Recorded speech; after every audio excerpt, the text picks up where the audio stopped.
Good evening, everyone, and welcome to the April 14th, 2026 New Bern Board of Aldermen meeting.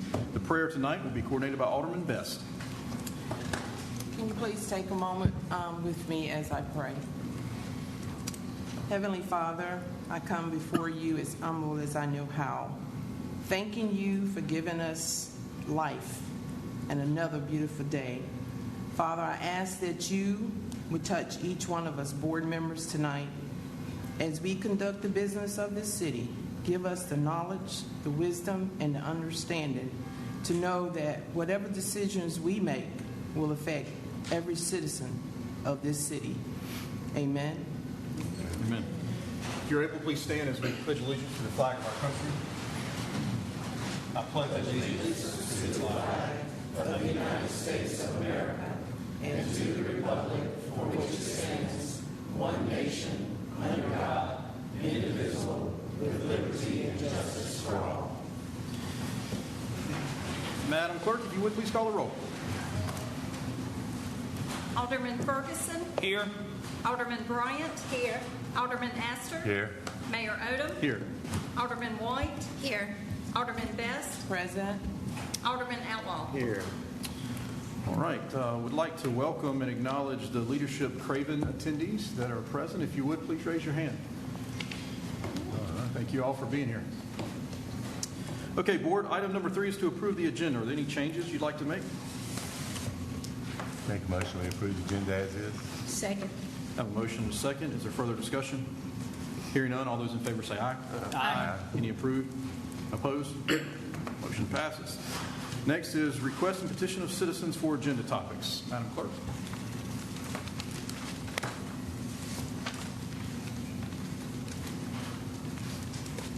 Thank you. First up is Mr. David French. I'm David French, 104 Johnston.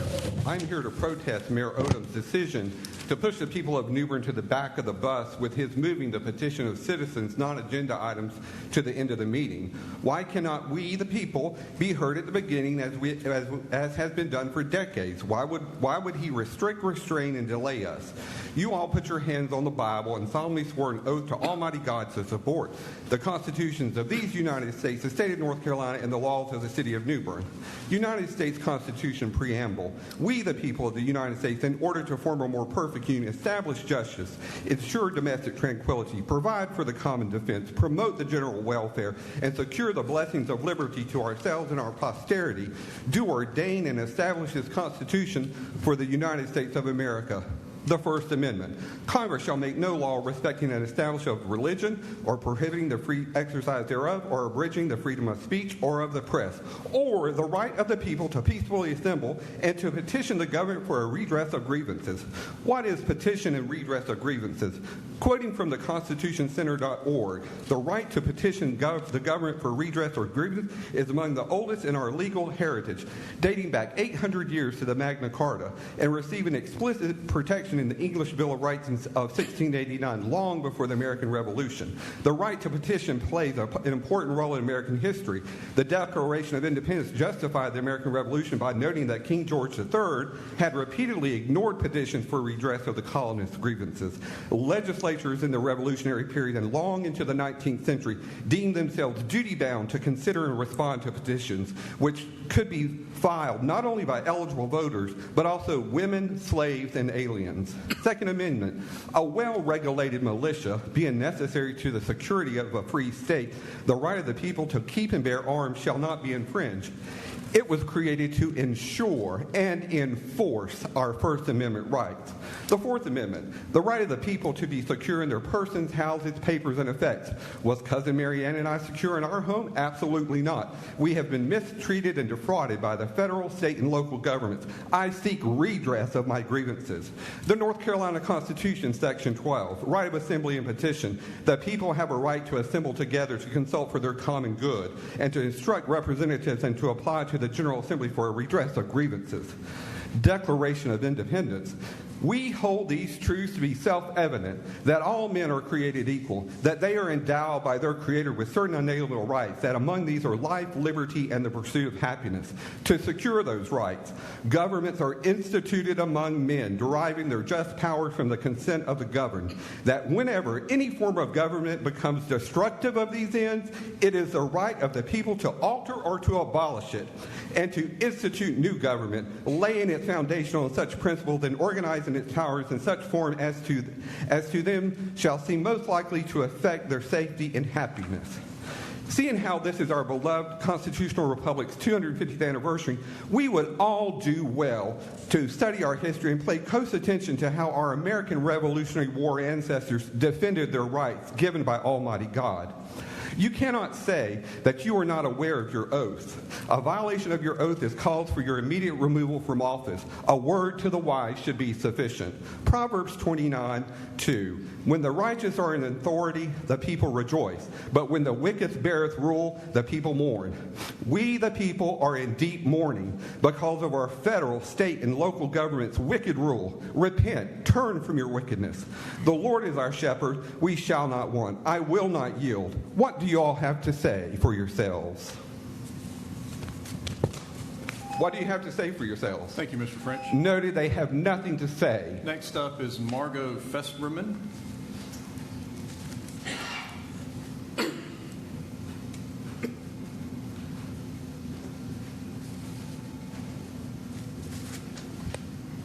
Good evening, Mayor and Alderman. Good evening. Good evening. Evening. Because I and others are concerned about the potential for a variety of vehicles being introduced to our already congested streets, I was researching the agenda item number 23, Vehicles for Hire. The summary sheet that was distributed at the most recent Hydra meeting and later sent to the general membership left the impression that the topics listed had recently surfaced and were to be discussed, the 9 talking points on the summary sheet.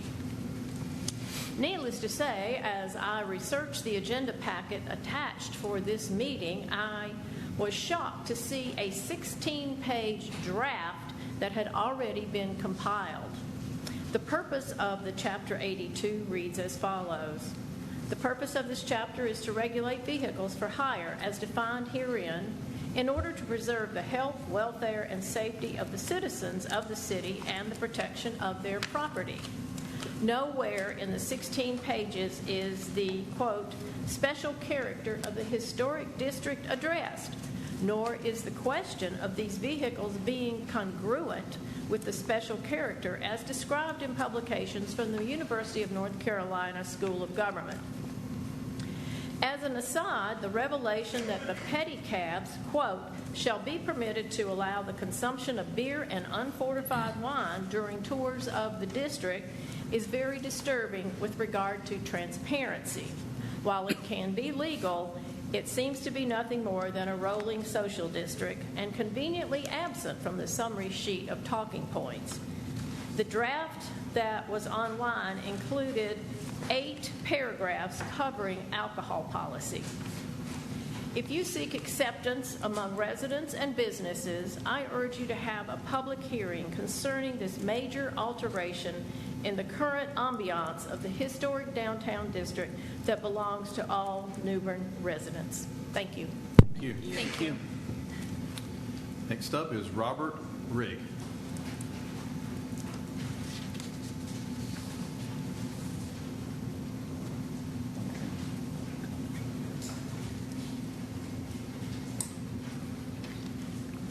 Good evening, Mr. Mayor, Alderman. I am concerned with the agenda item, I believe is number 21. Let me get to the page here. Yes. The rezoning of a portion of the tax parcel ID 8-208-143 from an I-1 industrial, which that 3.89 acres of parcel also has another zoning code, which is not listed here, which is an R1, which butts up directly to many of the people that are here tonight, properties on Elvedon Road and we are concerned as to why the city wants to change the code to a C3. Presently, that used to be, well, let me go back. Prior to 1999 and 2000, that was a railroad access way. The railroad was removed, and the land, that 3.89 parcel, was returned to the original owner or heirs of that land. Mr. Zachary Taylor was the receiver of that land, and he sold it in 2004 to a man by the name of Mr. Kincaid, who owns T1 Properties, and he lives in rural Hall, North Carolina, and that town is on the other side of Winston-Salem. I tried to reach out to him, and I did not get an answer back, so I left a message. I didn't know if he had requested to the city to change it, or if this is just something that the city wants to do. I also have a question as to why the city, since this is private property owned by Mr. Kincaid, why the city is mowing that property. That is gas, materials, wages that is being spent to mow that land, and I don't know who approved that.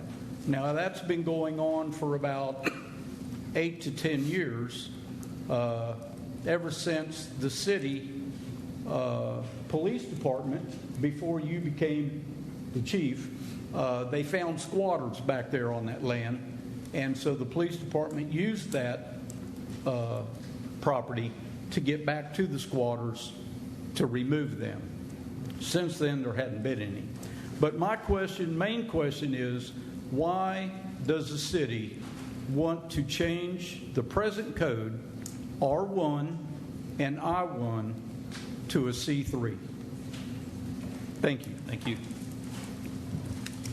Next is Wendy Card.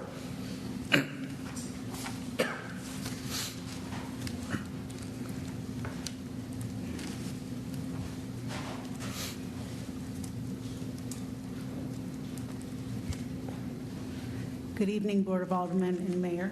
Good evening. I'm here to talk about the election, possibly moving it from 4 years to 5 years, which would take the vote away from people for 1 year.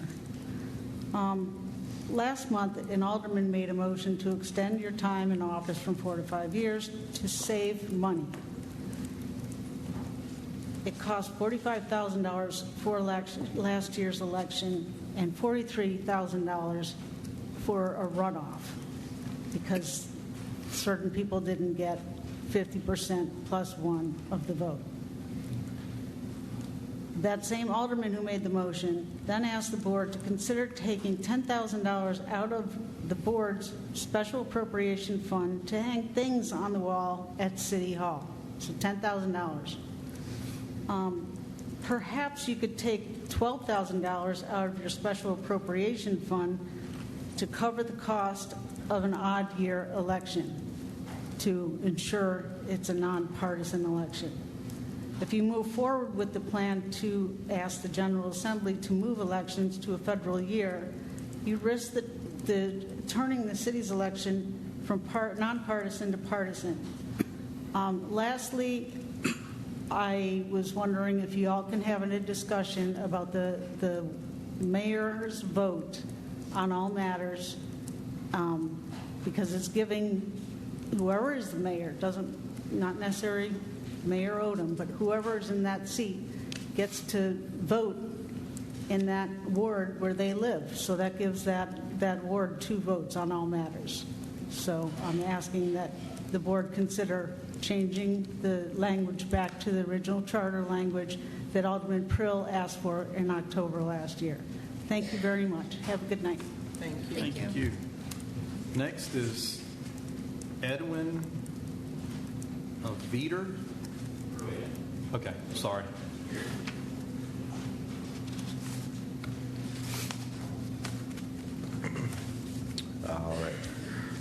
Good evening, and thank you for having me here. My name is Edwin Rueda, one of the owners of My Taste Sweets here in downtown New Bern.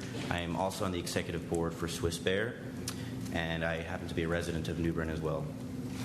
Community surveys and studies conducted by the city and local nonprofits have made one thing clear. People are looking for more experience-driven activities downtown. One of the top things people search for when looking into New Bern is tours, ways to experience and explore the city. In response, myself and other downtown business owners and residents are launching Bear Crawl Tours, a family-friendly, pedal-powered, healthy, carbon-neutral touring experience that highlights the history, businesses, events, and overall charm of New Bern. Bear Crawl Tours is a fun 14-passenger pedal-powered vehicle with a dedicated driver and tour guide. All tours are structured, scheduled, and follow pre-planned routes downtown. This is not an anything-goes style experience. It's a family-friendly, guided experience focused on storytelling, exploration, and community engagement. Our goal is to create a healthy, fun, and engaging way for both visitors and locals to experience downtown. It encourages people to get outside, be active, and participate in a shared group experience while learning about history and the character of New Bern. From a broader perspective, this also supports our downtown economy. The tours are designed to highlight local businesses, encourage guests to return to them, and ultimately help increase foot traffic and the amount of time people spend in our downtown district.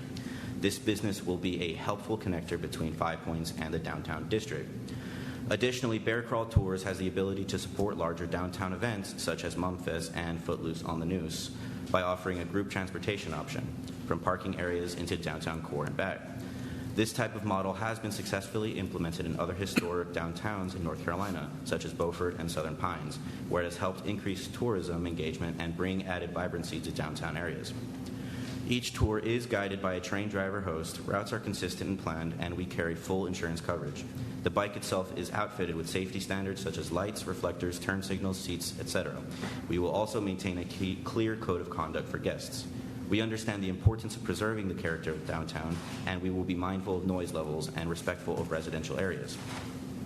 As you review the proposed ordinance, we would respectfully ask the board to be mindful of the burden that certain requirements may place on small, locally owned businesses like ours. We fully support reasonable regulation, especially when it comes to safety and accountability. However, some of the proposed provisions, such as route approvals, driver permitting, operational limitations, and insurance thresholds, may unintentionally create a level of complexity and cost that makes it difficult for businesses like this to operate effectively or grow.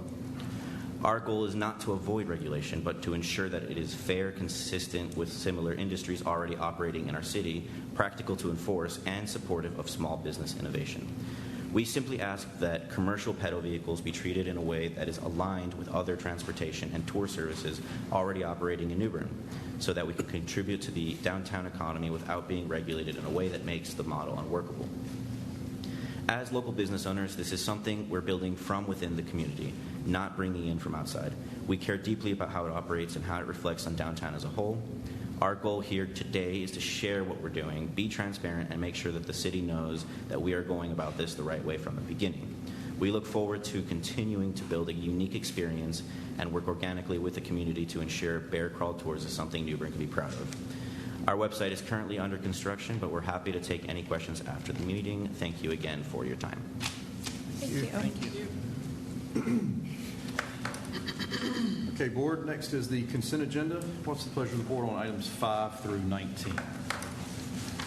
Like as we approve the consent agenda.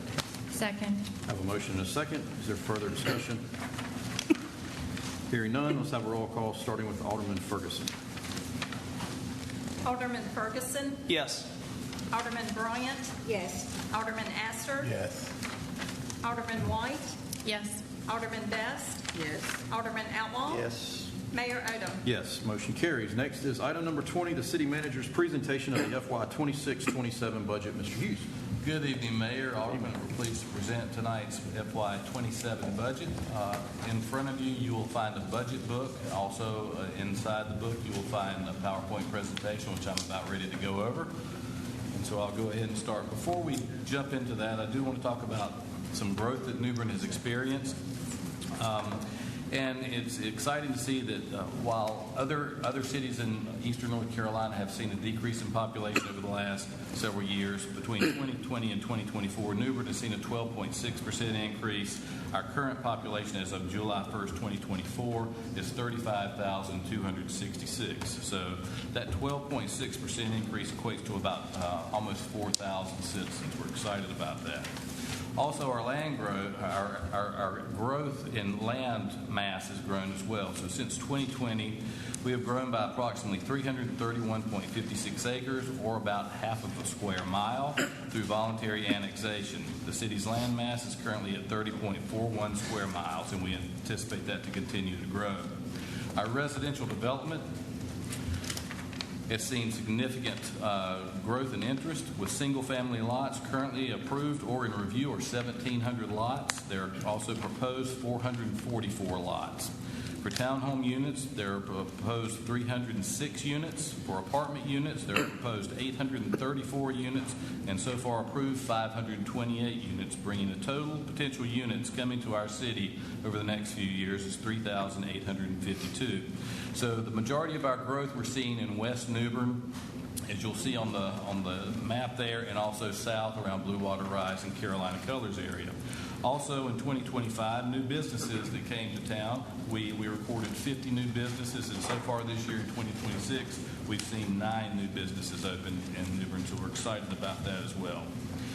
So when we started our budget process for FY27, that started in November of 2025 when we had our department head meetings and did our budget kickoff to talk about how the departments needed to go about that process. We also sent out a governing board survey in January to get input from you on some potential projects that you may be interested in. We had department heads submit their budgets by the end of January, and then we spent several months, February and March, going through all the requests, looking at the estimated revenues, and putting things together. And so here we are now for the budget presentation. So as we developed this budget, we looked at governing board feedback through the survey. Also, we had discussions on the budget during the board retreat, and we received department recommendations. Department budget requests were tied to our 5 overarching goals, and so during the budget retreat, there were comments made about the overarching goals, and so we did make some adjustments. So those overarching goals include excellence in government, safe and welcoming community, and excellent customer service, planning and infrastructure for balanced growth, economic development, and community engagement and transparency. So our first fund we're going to talk about is general fund, and so we'll go over some of the overarching goals. With safe and welcoming community and excellent customer service, this budget includes updated customer service policies, enhanced business-friendly policies and processes to support economic growth, allocation to the New Bern Craven County Public Library, replacement vehicles for police, fire, rescue, and other departments, shot spotter funding, support for special events, and traffic signal control cabinet upgrades. Under excellence in government, we have 3 nationally accredited departments in fire rescue, parks and recreation, and police, and fire rescue is currently going through reaccreditation this year. Also collaborating with citizens, businesses, nonprofits, and other government agencies to address complex challenges that create positive change. Embracing technology to improve service delivery and operational efficiency. Employee recognition. Finance Department recognized for the Triple Crown Awards through Excellence in Finance. And providing citizens for prompt, efficient, and responsive customer service. Under planning and infrastructure for balanced growth, we're looking at city streets, sidewalk, and curb improvements, unified development ordinance updates. Under economic development, we have an accredited Main Street program through our partnership with Swiss Bear. Our municipal service district projects downtown are also enhancing economic development.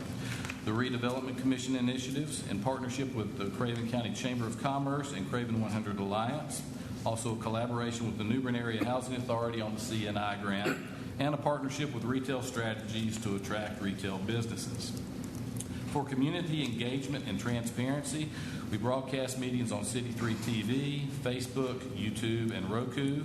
We offer a Citizens Police Academy. We provide a city manager's weekly and monthly reports to give updates on what's going on with the city. We are going through a city website refresh to make it easier for our citizens to look up things on the website. We receive community input through focus groups and public meetings. We offer a Keep New Bern Clean litter program, which is getting ready to kick off again for this year. We offer monthly newsletters. We offer a finance monthly and quarterly report, so our citizens are aware of our financial accounting. We also offer New Bern 101, which gives citizens an opportunity to learn more about local government. We also have New Bern Alert, which alerts citizens through their phone of newsworthy events.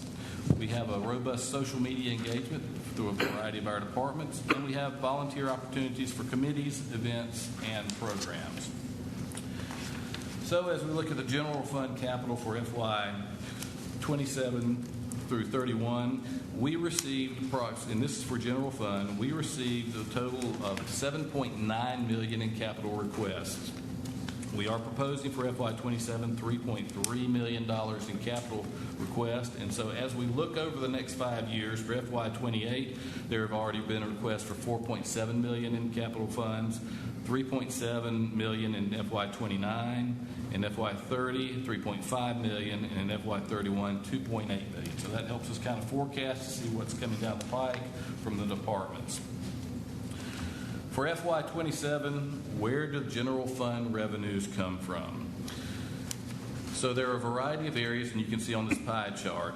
8% comes from intergovernmental revenues, 1% from other taxes and fees, 2% from investment earnings, 1% from miscellaneous revenues, 9% from interfund reimbursements, 8% from interfund transfers, 4% for charges for services, 5% proceeds from debt, 1% from fund balance appropriation, 36% or $18.8 million from ad valorem property taxes, and 25% or $12.9 million from sales taxes. So total anticipated revenues for the general fund this year are $52,238,420. So for FY 27, where do our general fund dollars go? So 69.3% of total expenses from the general fund go towards salaries and benefits for the general fund employees.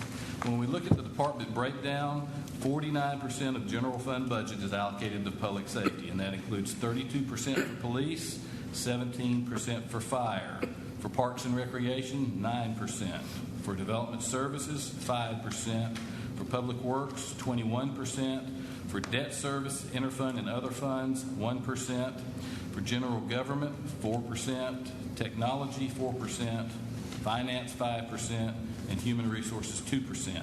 Total general fund expenses are anticipated to be $52,238,422. So general fund impacts that we're anticipating this year, approximately $450,000 in salaries. For benefits, we're seeing a mandatory increase from the state retirement program of $300,000. We've seen an increase in contracted services such as the ad valorem tax collection fee from the county.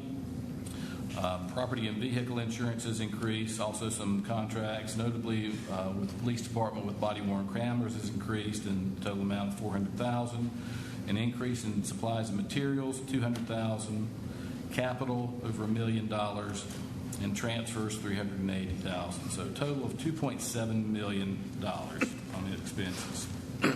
This budget does include a 2% cost of living adjustment for all employees. This is based on the South Region Consumer Price Index as of February 2026. We are proposing no new positions. To balance this budget, we are reducing 2 positions. One is the Special Project Coordinator with Parks and Recreation. That position has been vacant since February 2025. The next position is the Executive Director of the Redevelopment Commission. That position has been vacant since November of 2025. To fill the void for the Redevelopment Commission, because we don't want to see any lost progress, the Assistant Manager has been working with that committee since the last director left. He will continue to do that, but we also have a staff member from Development Services who will focus more on day-to-day operations and projects to help that commission achieve some results. General fund impacts for revenue. So currently with our ad valorem property taxes, we're at 39 cents per $100 evaluation.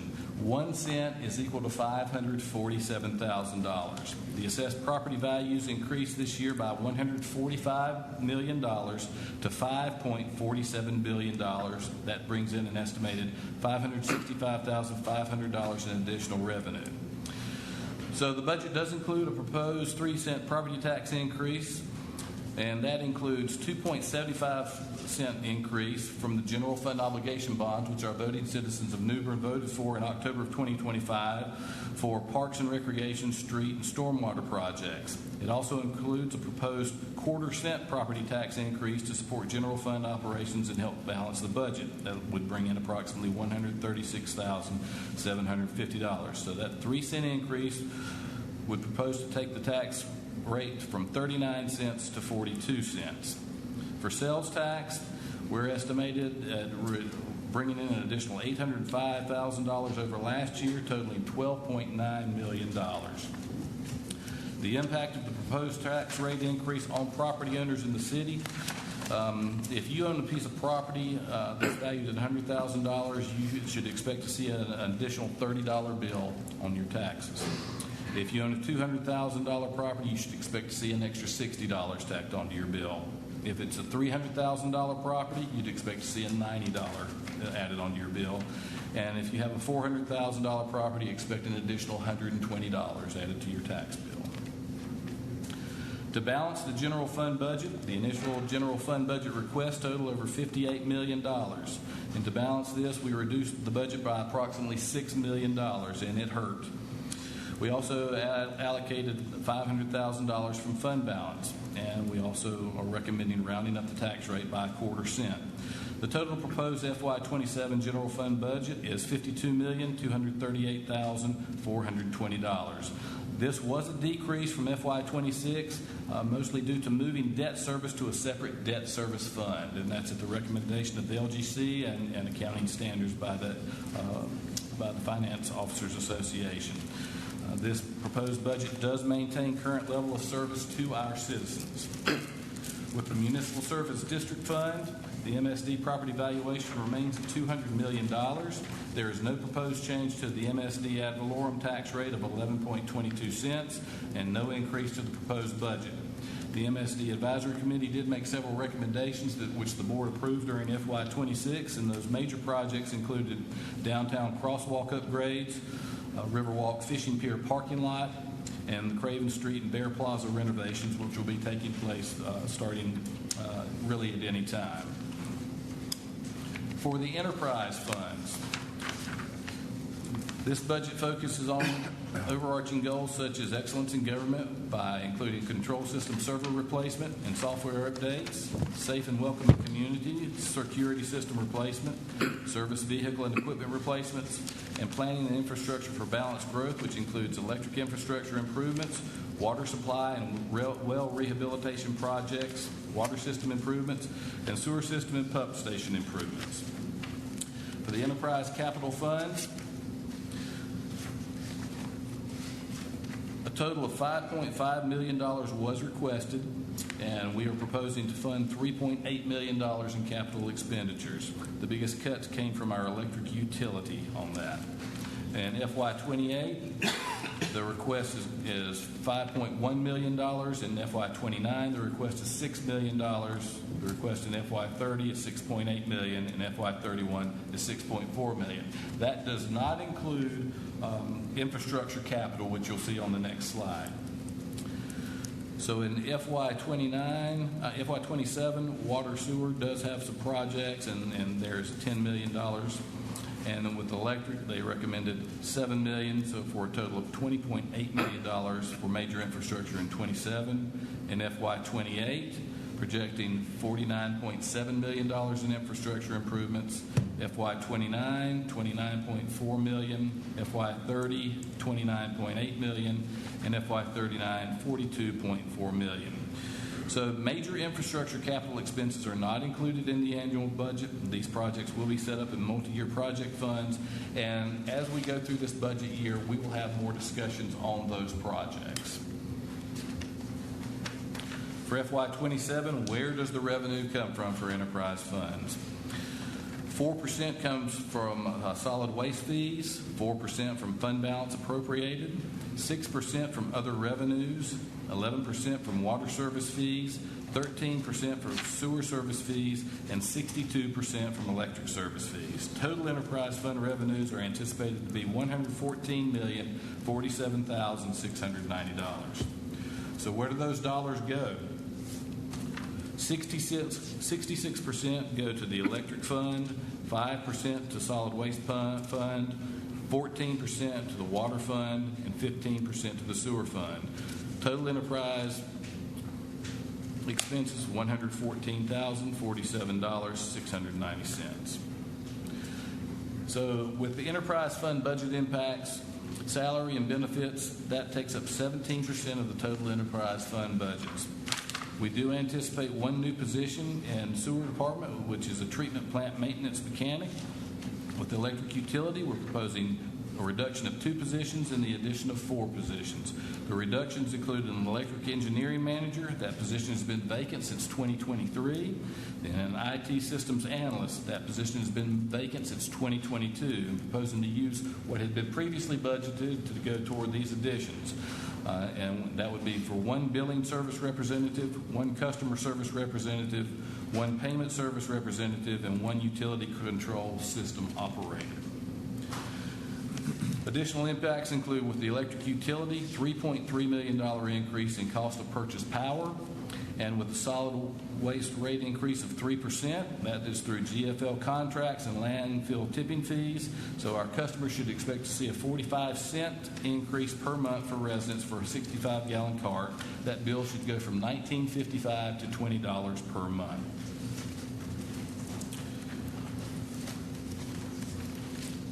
Enterprise fund budget impacts with the expenses, we're looking at $435,000 in salaries, $260,000 for benefits, $350,000 for contracted services, $4 million in supplies, $880,000 in capital, $930,000 in transfers, $7.1 million in depreciation, with a total of $13,230,000 in expenses. So I did want to also share the debt. This is by all funds with the city. All fund total, we are in debt by $41,766,000. And with the general fund, we have $22 million in debt. MSD fund, $189,000. The water fund, $7.3 million. The sewer fund, $7.5 million. The electric fund, $4 million. And the solid waste fund, $186,000. In this year, FY26, our debt obligation decreased by $7.5 million alone. As of June 30th, 2025, the city's total net debt was 5.8% of its legal debt limit. So we are in great shape debt-wise with the city. Fund balance and days cash on hand. So with our general fund, our fund balance as of June 30th, 2025, $36,700,874. And with our enterprise funds, our water fund, we are sitting 377 days cash on hand, and this is estimated as of the end of March. Our sewer fund, 246 days cash on hand. Our electric fund, 81 days cash on hand. And solid waste, 189 days cash on hand. For FY27 total proposed budget summary, we are proposing a budget for the general fund of $52,238,420. For the general fund debt service fund, $4,840,900. For the water fund, $15,900,820. For the sewer fund, $17,093,950. For the electric fund, $75,630,980. For the solid waste fund, $5,421,940. For other funds, $10,626,090, with a total proposed budget of $181,753,100. This reflects a 9.3% overall increase compared to the FY26 adopted budget. This FY27 budget recommendation complies with North Carolina general statutes. We do have other budget meetings that are coming up. We will be having a public hearing on April 28th at 6 p.m. here in this room to listen to any public comments.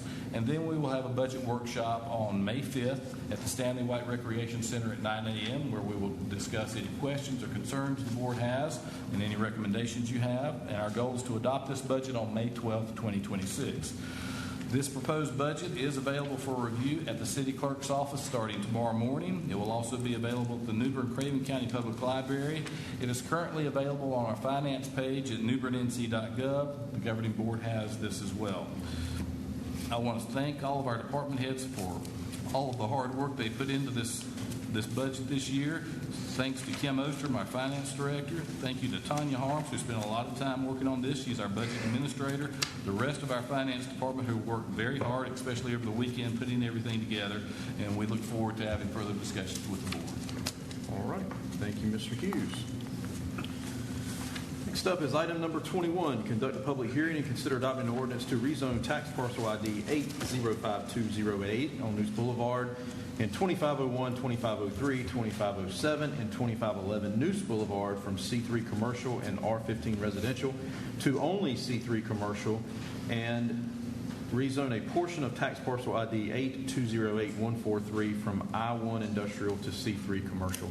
Ms. Ruth. Thank you for that introduction. I'll give you a break from all those numbers.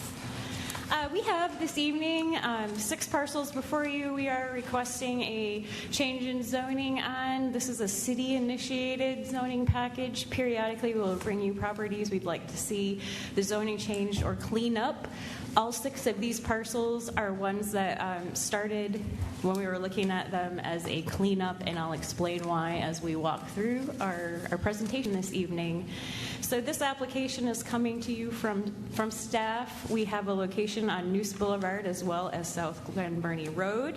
For the 6 parcels, they are all mixed zoned or have 2 zoning districts on them at this point in time. We are proposing to change that all to sole C3 zoning on Neuse Boulevard and on Glen Burnie to let it remain a mixed zone piece of property, but to change the southern portion of that, and I'll explain that in a bit as well. We have 4.52 acres on Neuse Boulevard and a total of 3.89 on Glen Burnie. These are our 2 locations that we're discussing. You can see here on the south side of Neuse Boulevard right there are 5 properties in a row. That's pretty much a commercial corridor at this point. The second location we're discussing and requesting a change in zoning on this evening, labeled location 6 at the bottom of the screen. It's sort of on the corner, wedged between Glen Burnie Road and MLK. So that's where we see the 6. The yellow shaded area are the properties that received mailed notice, and signs went up as well. There were a lot of signs. They were included in your staff report and are not in the PowerPoint presentation this evening for that reason. The residential 15 zoning district, we have a lot of residential 15 zoning here. It is a residential zoning district. Industrial 1 is a light industrial district. And then commercial 3 is our most common commercial district throughout town. We frequently reference these charts, so I won't spend too much time on this. Residential 15, you primarily see single-family homes. Commercial, you see a myriad of commercial uses. Industrial, the non-residential uses there, you can do residential uses with a special use permit, but it's typically your lower intensity industrial uses.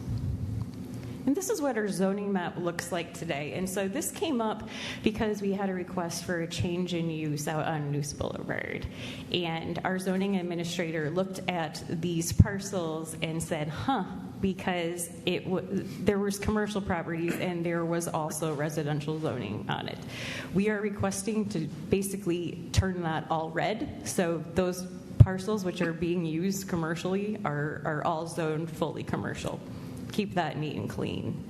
Now, underneath, this is another split zone property. And originally, the recommendation was to have that zoned all C3. However, due to concerns that were raised from the public and the number of phone calls that staff received, we are still proposing a change here. However, just on the gray portion, which is the industrial piece of the location 6. So everything you see that's yellow, that is zoned R15, we are not proposing a change to that part of this. The gray part of parcel 6, we are proposing that is changed to C3 zoning in anticipation at some point that portion of it will be absorbed into the property underneath, which is already zoned C3. Again, here are aerial images of our locations. The Planning and Zoning Board had 5 members present when they reviewed this request and did recommend approval of both of these zoning packages. They are adjacent to similarly zoned properties, and in the case of the Noose Boulevard zonings, this eliminates the split zoning, which we're typically in favor of. And with that, I'm happy to answer any questions for you. Does the board have questions? I have a couple of questions.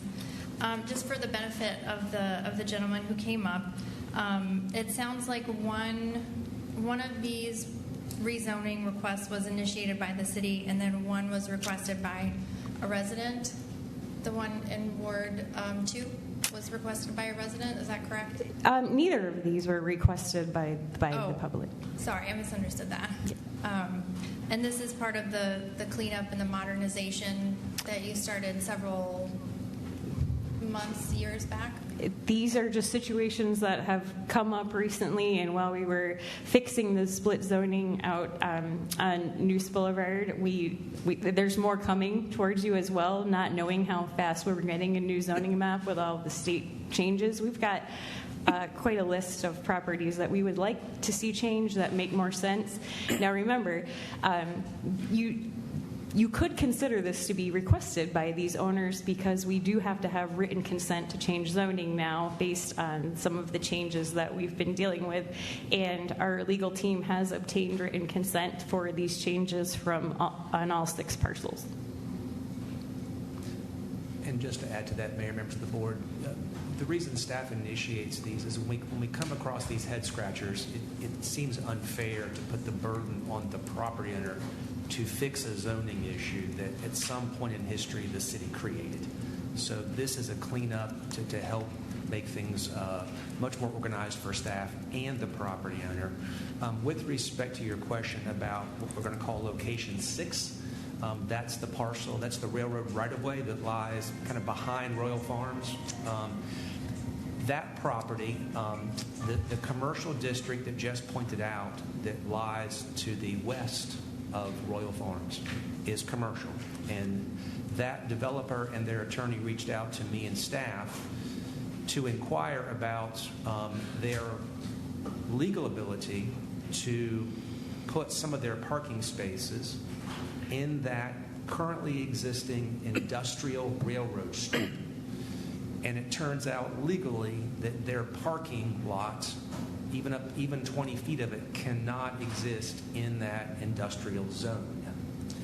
So the solution was to take the part that's industrial, leave the residential strip the way it is as a buffer for that residential community behind it. So leave that railroad right-of-way on the north half and keep it residentially zoned. But on that southern half of the right-of-way, make that C3 commercial just like the adjoining piece, so that when they go develop that piece, their parking lot can legally exist in that area. Thank you for that. That's a mouthful, but I think that landed. I think so, and it sounded like that might be a satisfactory answer to the gentleman who came to speak in the public comment section. And he is welcome to come up too when the public hearing is open to ask more questions if he has them. Board have questions? Jess, could you go back?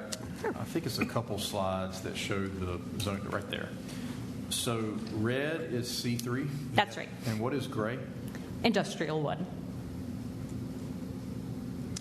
And Mayor, that was the old Pepsi plant down to as you go southwest. Yeah, but I'm trying to figure out. I have no idea why all that industrial is. I'm trying to figure out how Ashley Place Apartments is built in an industrial zone. You can actually you can build apartments in industrial, but what you can't do is you can't have an island of separate parking in that industrial. So ironically, if that C3 were industrial, the piece west of Royal Farms, they could do their apartment complex. But rather than rezone all of that industrial, it was easier to take a little ribbon of the industrial and make it C3. You tracking me? I am. I'm trying to figure out the top right gray section. Is that not the parking lot of Publix?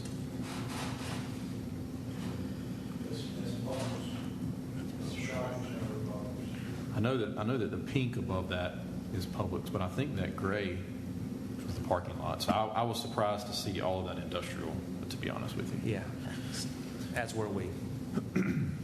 Okay. Any more questions for staff? Okay. At this time, I will open a public hearing. So anyone that would like to speak on this item, please come forward now. Come on up.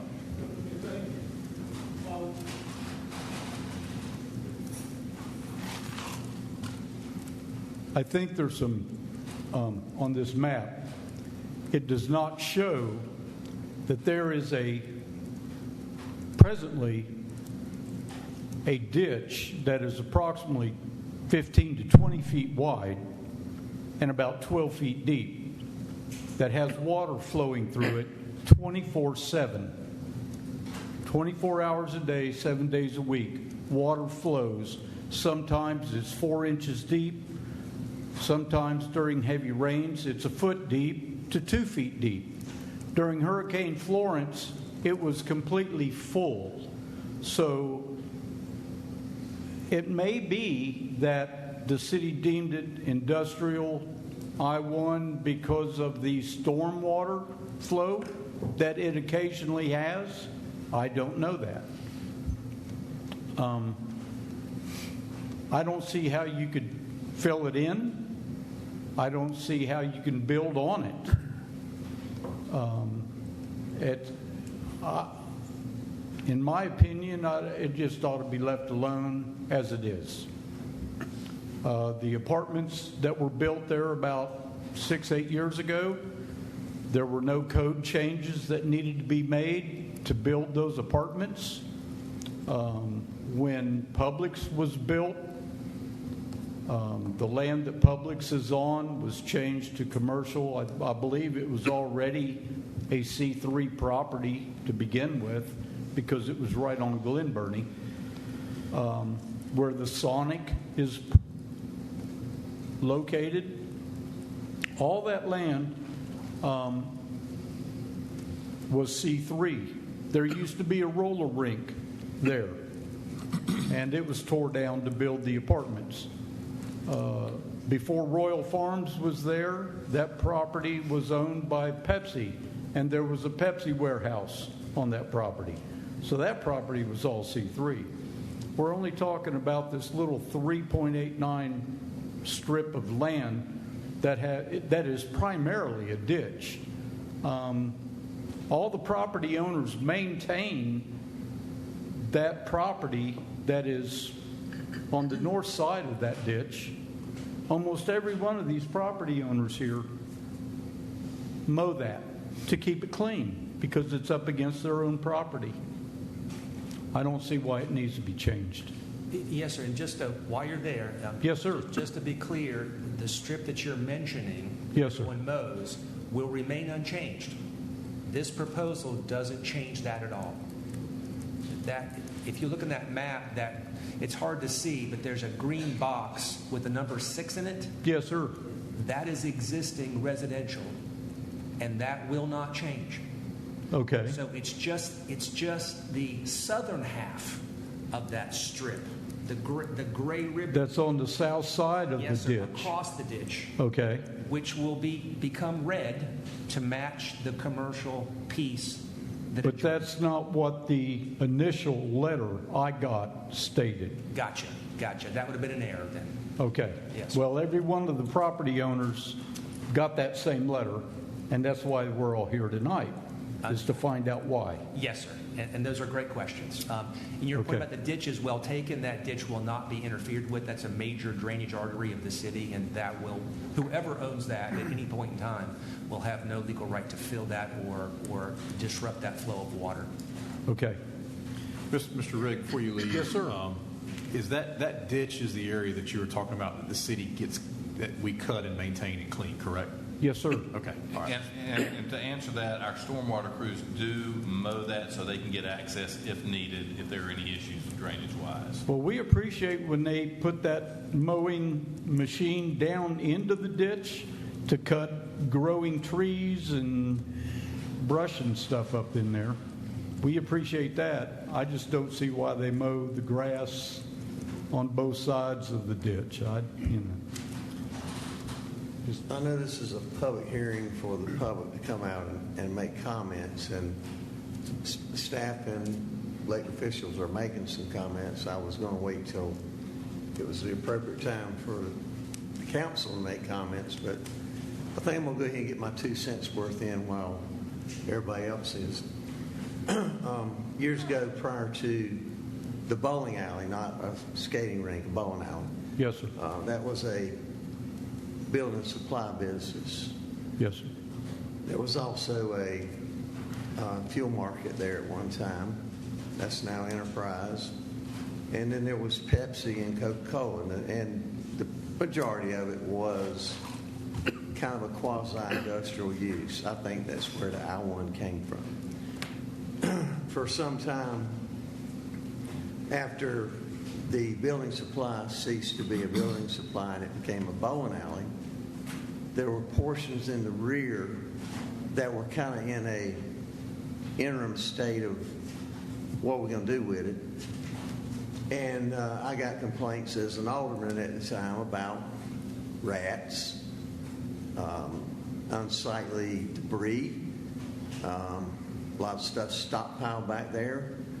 So we got with the owners and worked through that. Part of that was to be a little more loving of that canal, cleaning it up and making sure that we were all partnering together. It's not unusual, and I think we've changed a little bit from what we used to do, but when property owners found in the city of New Bern that sometimes it was actually cheaper for the city to mow their lot than to get it mowed, so they a lot of times defaulted, and the city mowed the lot cheaper than the public could get. Well, we kind of changed all that.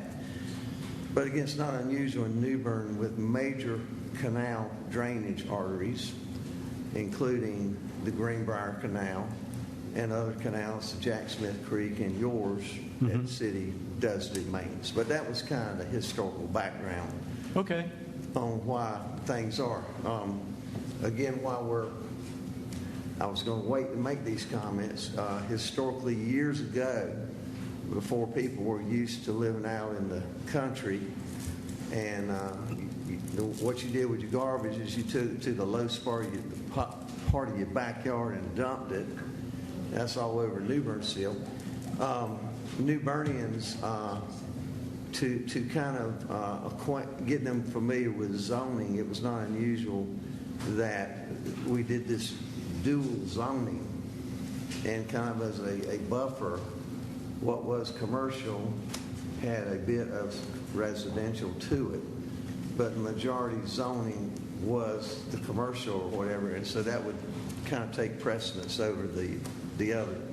So that's back to the Noose Boulevard, which I think we should be having two different discussions here because it's very confusing to try to talk about both of them at the same time. Okay. Thank you so much. I appreciate, and Mr. City Attorney, I appreciate you clarifying a lot that I was a little bit confused of, and It's I think some of the other property owners were too. Yes. Thank you. Thanks, sir. Anyone else? May I make a motion to close the public hearing? Second. Have a motion and a second to close the public hearing. Is there further discussion? Hearing none, all those in favor say aye. Aye. Any opposed? Public hearing is now closed. What is the pleasure of the board on item number 21?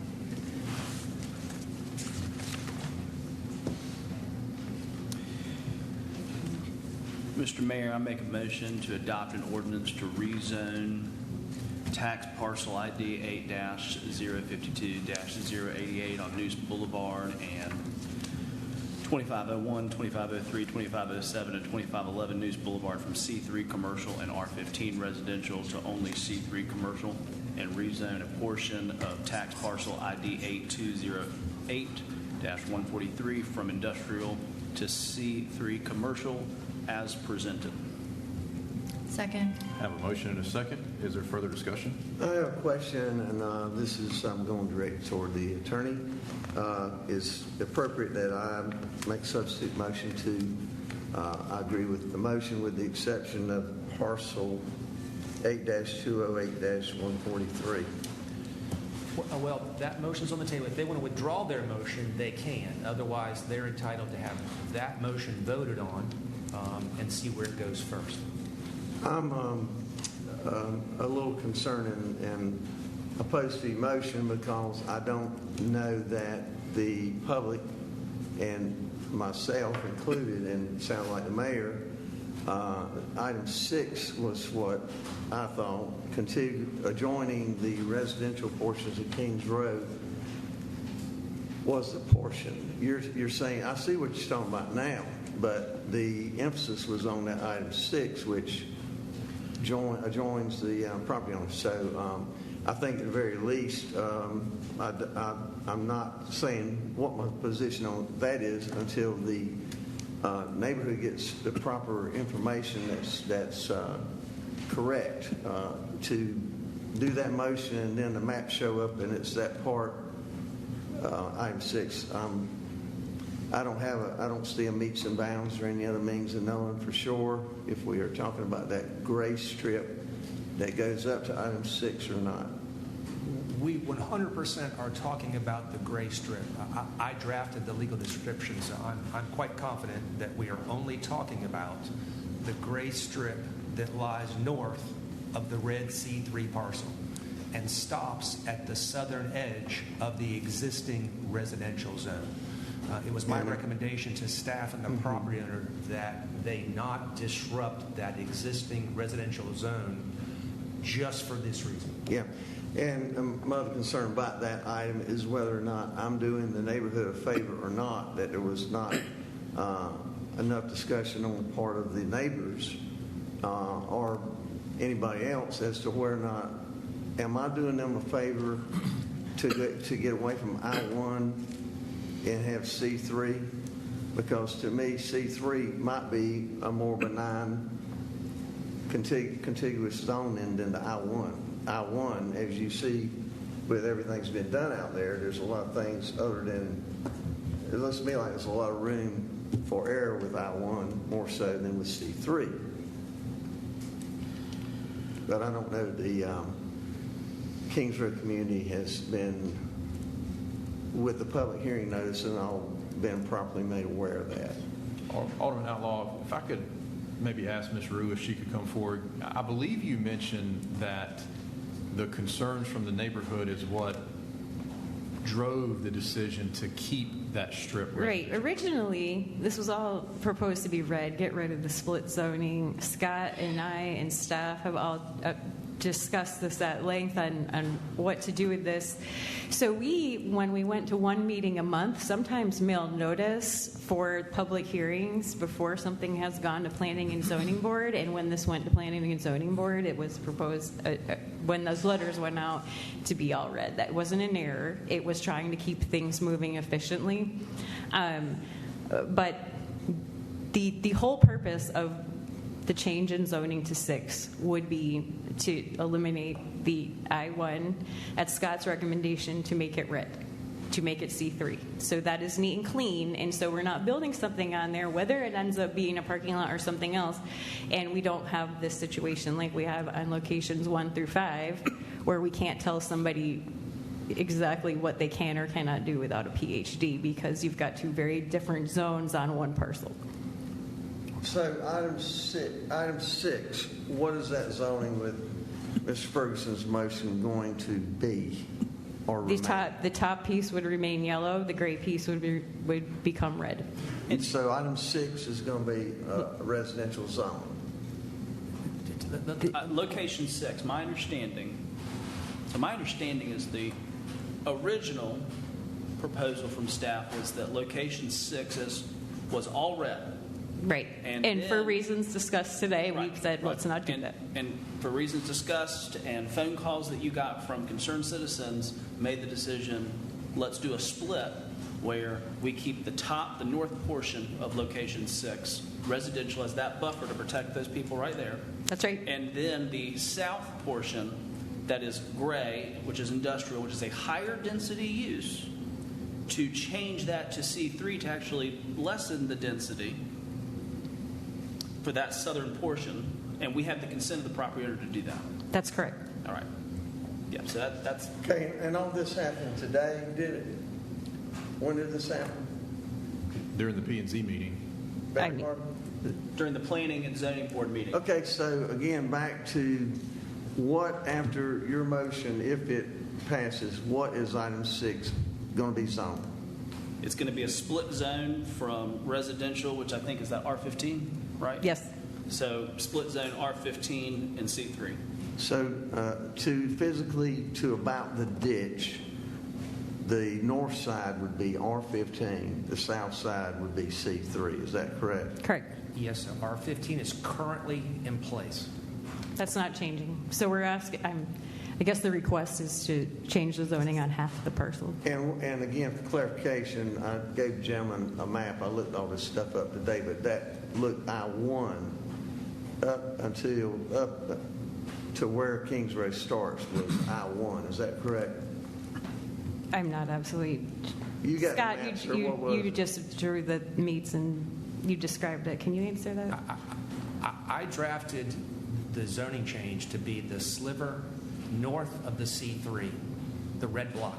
That red block will meet up against the block number 6, only behind C3.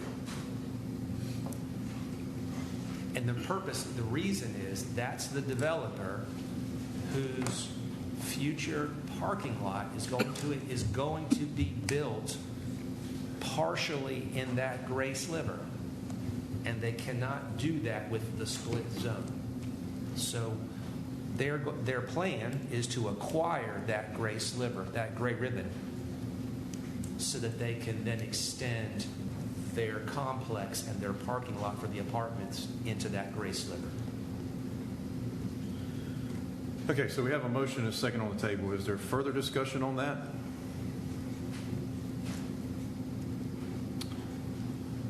Hearing none, let's have a roll call starting with Alderman Bryant. Alderman Bryant? Yes. Alderman Astor? Yes. Alderman White? Yes. Alderman Best? Yes. Alderman Outlaw? No, but I think your C3 is going to be better than I-1. Alderman Ferguson? Yes. Mayor Odham? Yes, motion carries. Thank you, Jessica. I'm next. You're back up again. So item number 22, conduct a public hearing and consider adopting the CDBG annual action plan. Ms. Root. All right, thank you so much. I am here this evening to request that you open the public hearing and continue it to May 12th. Our CDBG allocation, which we typically receive several months ago, did not arrive officially until over this weekend, as you know, because you were copied on the email. In order to have the plan prepared, ready, and give it the 30-day display period that HUD requires, unfortunately, we're unable to have that public hearing this evening due to the delay with the federal government releasing increasing that. So I am asking, and the reason I'm asking that we open a public hearing and continue it is to avoid running an expensive advertisement again. Although I was optimistic when I wrote up the documentation for the agenda packet that perhaps we'd be able to do it in 2 weeks. There is absolutely no way to have a quality plan ready, prepared, and on display for you and presented in 2 weeks. So we will hopefully be able to do this for you on May 12th, now that all that paperwork has been received by us over the weekend. So, Mr. Davis, procedurally, we'll open a public hearing, then we need to have a motion to continue the public hearing to the May meeting? Is that what? May 12th. Okay. Yes, sir, exactly. Any questions by the board before I open the public hearing? Okay, at this time, we will open the public hearing, and if you're here to speak about it, you're more than welcome to do so. All right. Alderwoman Harris. Good evening, Board. Jamisha Harris, 222 Monterey, New Bern, North Carolina. I was here to speak on the CDBG. I know the process, so I just want to say that when it does come to you, I hope that you do support it. There's a lot of projects that I know that were presented. There is a community group that put in an application for the funds, so it'd be great to be able to see that it's approved because it's going into the Craven Terrace area. So we would really hope that you pay attention, read all the information, study, and say yes. Thank you. Bye. Thank you. Thank you. I don't see anyone else. So, Board, we are looking for a motion to continue this public hearing to May 12th, 2026. Mayor, I make a motion that we continue the public hearing until May the 12th. Second. Have a motion and a second. Is there further discussion? I would just like to request, I know we don't have to advertise it, but it will be listed as an agenda item on the agenda, correct? Oh, yes. Okay. All right, very good. So we have a motion and a second. All those in favor say aye. Aye. Any opposed? Okay, that is continued. Next is item number 23, discuss an ordinance amending Chapter 82, Vehicles for Hire. Mr. Hughes, or Mr. Davis. Yes, sir, Mayor, members of the board. To get us all on the same page, I'm going to take you back to the retreat, where as part of my presentation, I brought to your attention that the city has an existing taxi cab ordinance. It's been in place since about 1971. About 15 to 20 years ago, the board at that time grew weary of all of the regulations associated with taxi cabs. This would have been around the advent of Uber and Lyft, and directed staff to stop enforcing the taxi cab ordinance. Enforcing would mean the collection of fees and the robust inspection of the vehicles that was done by the city garage. That order has stayed in place for all of these years. It has worried me over the years and nagged me that we have a taxi cab ordinance on the books that's not been removed or enforced, which then segued into my observation that going back 2 or 3 years, yes, do you have a question? Oh, I'm sorry. Going back 2 or 3 years, we've had a number of presentations from folks who were interested in starting a pedicab business. That's the little tricycle bikes with the little, the bike person and the little coach in the back. And then more recently, we've had some inquiries about what I call a commercial pedal vehicle. We certainly have the horse-drawn carriage during the holiday season, and then we have a tour bus that operates. So my suggestion to you was that if we still agree that we are not going to regulate taxi cabs, since the world of Uber and Lyft has largely taken that over, that we might delete that taxi cab ordinance and pick up the regulation of certain vehicles for hire. And I've pitched you the 4 that I just mentioned. Some are in operation, some are hopes and dreams. But this, I thought, was a good segue to introduce what I think are relatively minor regulations would look like for those types of services. I prepared a summary page, maybe more of a cheat sheet, that one page that broke down 15 pages of legal talk into more digestible points to help everyone get on the same page, because in my view, we want to talk about what vehicles are we talking about, where might those vehicles go, the geographic area, and what are the rules that we are going to impose on those companies.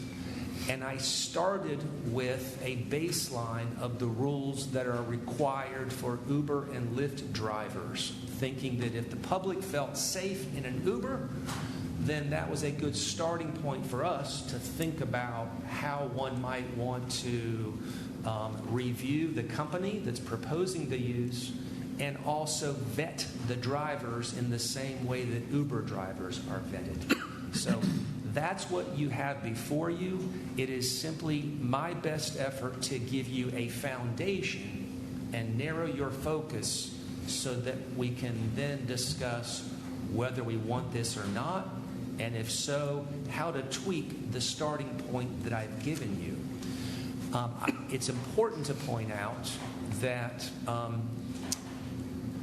we have the relatively minor use of the horse-drawn carriage during a few weeks during the holidays, and we have never stepped into regulating that because the interval was just so small. But my thinking is, while we're touching this, let's go ahead and address that as well. As to the commercial pedal vehicles, it is very important to understand that under existing North Carolina law, they can operate within the city without your approval and serve alcohol if they comply with the state statutes. So if we do nothing, there's no question that the commercial pedal vehicles can operate. And my concern about that is I was worried that a business or two might make a considerable investment. It then comes to your attention, and you decide to regulate that subsequently in a way that hurts that investment. So I thought now was the time to try to get on the same page as to how you want to regulate that, if at all. With that, I will listen to your comments. Board? Well, I mean, like, hypothetically, if I'm on this boulevard and I'm swerving, I'm probably going to get pulled over, and first thing an officer's going to want to know is, have I been drinking? And under this state law existing, you can get one of these things and crank around town and have a designated driver and drink. Is that correct? Just like a limousine. It works exactly the same way. Double standard there. Well, it works like a limousine. So if you hire a limousine, you can have beer or wine in that limousine as long as the driver is not drinking alcohol. How do you qualify the driver for anything? In other words, like if 6 people show up and want to rent one of these things or whatever, is there somebody that meets some designation of sort? That person, how do you vet them? Well, that's a great segue into, in the draft that I've pitched, that driver would be vetted exactly like an Uber driver. That would be the national crime database, the sex registry, all the things that an Uber driver goes through. And I'm proposing as a starting point that every driver of all of those 4 types of vehicles, pedicabs, commercial pedal vehicles, horse-drawn carriages, tour buses, all of them have that same vetting process that would be done by our police department. And they would have a badge, a lanyard with a badge, so that tourists, anybody experiencing those vehicles would know that that person has a badge and they have been vetted to operate that vehicle.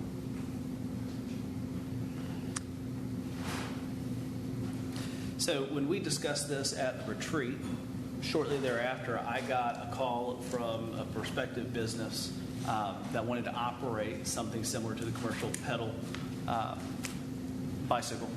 And, you know, in discussing that with them, I said, we are actually discussing regulations of these types of vehicles for hire. And so I would appreciate if you would hold off on doing your business right now, which under state law you can do, and allow us to get some reasonable regulations in place, allow us to reach out to citizens and get some feedback, get an understanding of what this looks like, and then work together collaboratively to come up with an ordinance that makes sense, that allows a business opportunity to operate while also protecting the character of downtown and downtown residents. And so that's what we've been doing. I have engaged in a lot of conversations and got a lot of feedback, not just from the prospective business, but also from residents. And so what I intend to do is take this draft and go forward with the prospective business owner and the Historic Downtown Residents Association and any other residents that have questions, and try to work through the draft and tweak it here and there to make both sides equally unhappy, because that's how you know it's a good draft, when they're both equally unhappy. But to try to make sure that we have in place reasonable regulations that also allow businesses to try new things. And I think the important part of this is trying new things to bring an attraction to downtown, the downtown area, not just for tourists, but for New Bernians, and to give them that opportunity. And if it gets to a situation that it becomes noxious to health, safety, and welfare, then we can clamp down on restrictions or take it away altogether. And so that's how I would propose moving forward, is allowing me to engage. And obviously all of you engage if you would like with your constituents, but I know I have proactively reached out with this ordinance and have already gotten feedback, and so I'm going to have some conversations over the next couple of weeks. So, in addition to the vetting process the police department's got to do, is the Uber driver would be prohibited from drinking? Is that correct? Absolutely, yes. And what would happen if the person was drinking? Would they be arrested for violating that state law? Yes. Well, they are operating a vehicle on a public street just as if they were driving a car. So they would be held to the exact same legal standard as a driver of a car. Yeah. And while I have the floor for a minute too, the draft before you limits these uses broadly to the historic district. The horse-drawn carriage has a smaller area, so I don't leave anybody with the impression that we're going to have commercial pedal vehicles driving down MLK in front of the mall. The horses are going to be out on the highway. We're talking about a largely contained downtown area, and I think the rub is what benefits are there to encroach into the residential district or certain blocks. And we can make this microscopic. I mean, we can literally permit streets and exclude other streets. I started with a zone because a certain zone, a district already exists. But we can bisect that with Broad Street to the rivers. We're only limited by our creativity, but we are not talking about a citywide service, that's for sure. And as to the little pedicabs I mentioned earlier, we've had 2 vendors in the last few years mention this and come make presentations, but I'm not aware that anyone is proposing to do that. I'm not aware that anybody ever will do it. My only advice is, while we are touching this and doing it, let's just put that in place in case someone ever shows up. Well, let me ask you this: if the city of New Bern, like Charlotte or other areas, New Orleans, were to get into the rickshaw business, are those folks that the guy or the gal that's trotting around taking people on them things, or they're not going to be doing any drinking for sure, because they're not going to be able to. They're going to be busy rickshaw. But the folks in it, are they going to be allowed to drink? How does that rule work in most cities? I think like the pedal cab, as long as you are not driving the vehicle, beer and wine is allowed. Well, I just was just trying to get this all figured out, how open downtown is. Alderman Outlaw, I'll tell you. But it is some of these things are. If you're in a rickshaw, you can drink, but you can't drink. Going down to the post office, you can't get beer. Alderman Outlaw, I believe Assistant Manager Williams, former highway patrolman set me straight on this, because I was always under the impression open container in a vehicle was against the law. He says if it's a malt or a non-liquor beverage, a beer or wine, can be open in a vehicle as long as the driver is not partaking. Did I understand that correctly? That's correct. Okay. So it doesn't matter if they're on a rickshaw, if they're in a 15-passenger van, if they're on a school bus, or if they're on a pedicab. As long as the driver's not drinking, everybody else in the vehicle can, the way I understand it. Is that correct? That's correct. Okay. Alderman Astor has been trying to... So these 12 people that were on this bicycle pedaling and drinking, do they bring their own beverage when they get on the bicycle, or will there be beverages on the bicycle? Yes, that's a great question. There can be no vending, no selling of the beer or wine on the city streets. So that vehicle is going to be loaded on private property.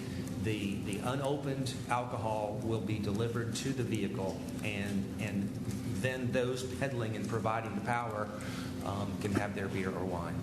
So they won't be stopping at different bars along the way or anything like that to let them run in and get another beer? Well, they certainly legally could. Okay. They legally could, yes.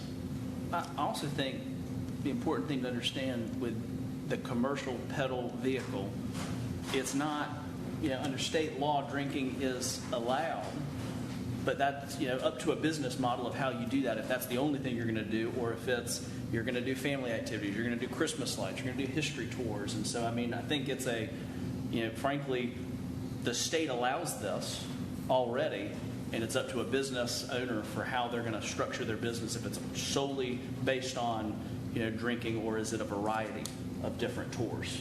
Because I've seen them in historic, I've seen them in Raleigh, I've seen them in Savannah, I've seen them where they have operated without the beer on the trolley. It's been just a history tour. I've seen them where you could do workouts. So I think the alcohol part of it that's what the state statute allows. And I do have a question, and I wanted to reiterate that nobody has come here asking to do a booze cruise on land yet, other than the gentleman that spoke about a family-friendly pedaling tour. Nobody has come up asking specifically if they can make a pedicab that is designed to have people drinking in the back. They have. They have. Okay. Yes, ma'am. Okay. So, but it is allowed. And in this case, we don't have to worry about downzoning so much like we do in that. So we can do whatever we want in this city. No, ma'am. Great question. We have the authority to regulate streets. This is not a zoning issue. So, fantastic. And that's a great question. That is the point. If you do nothing, then a business can operate. And the fear would be that they make an investment, people get unhappy, they come to you, you then need to do something, and then we've disrupted someone's investment in their business. And then I also was wondering about, is there a fee to get this license? And then is that how the law enforcement agency is going to recoup cost? Yes, ma'am. And I've left those areas blank, but typically there's a fee to, at the very least, cover the hard cost of searching the databases and doing that. And that would be determined once this board decides which way they want to go with this. And then my last question is in reference to the gentleman who came up with the family-friendly tour. So far, the insurance requirement, is that something in line with a very large business? Would the payment for $1 million policy possibly put the smaller business out of? Well, there's not a wide range of insurance requirements across the state. But yes, that can certainly be tweaked. I think the concern was that most every policy has a minimum $1 million minimum per incident. Okay. Some local governments require $1 million for every incident that you might have in a year. So if there are 10 terrible incidences, that could be a $10 million policy. What I've proposed is, this is over 1 year, $1 million per incident, $3 million for every terrible thing that might happen. But there are some jurisdictions that just cap it at $1 million for the whole year.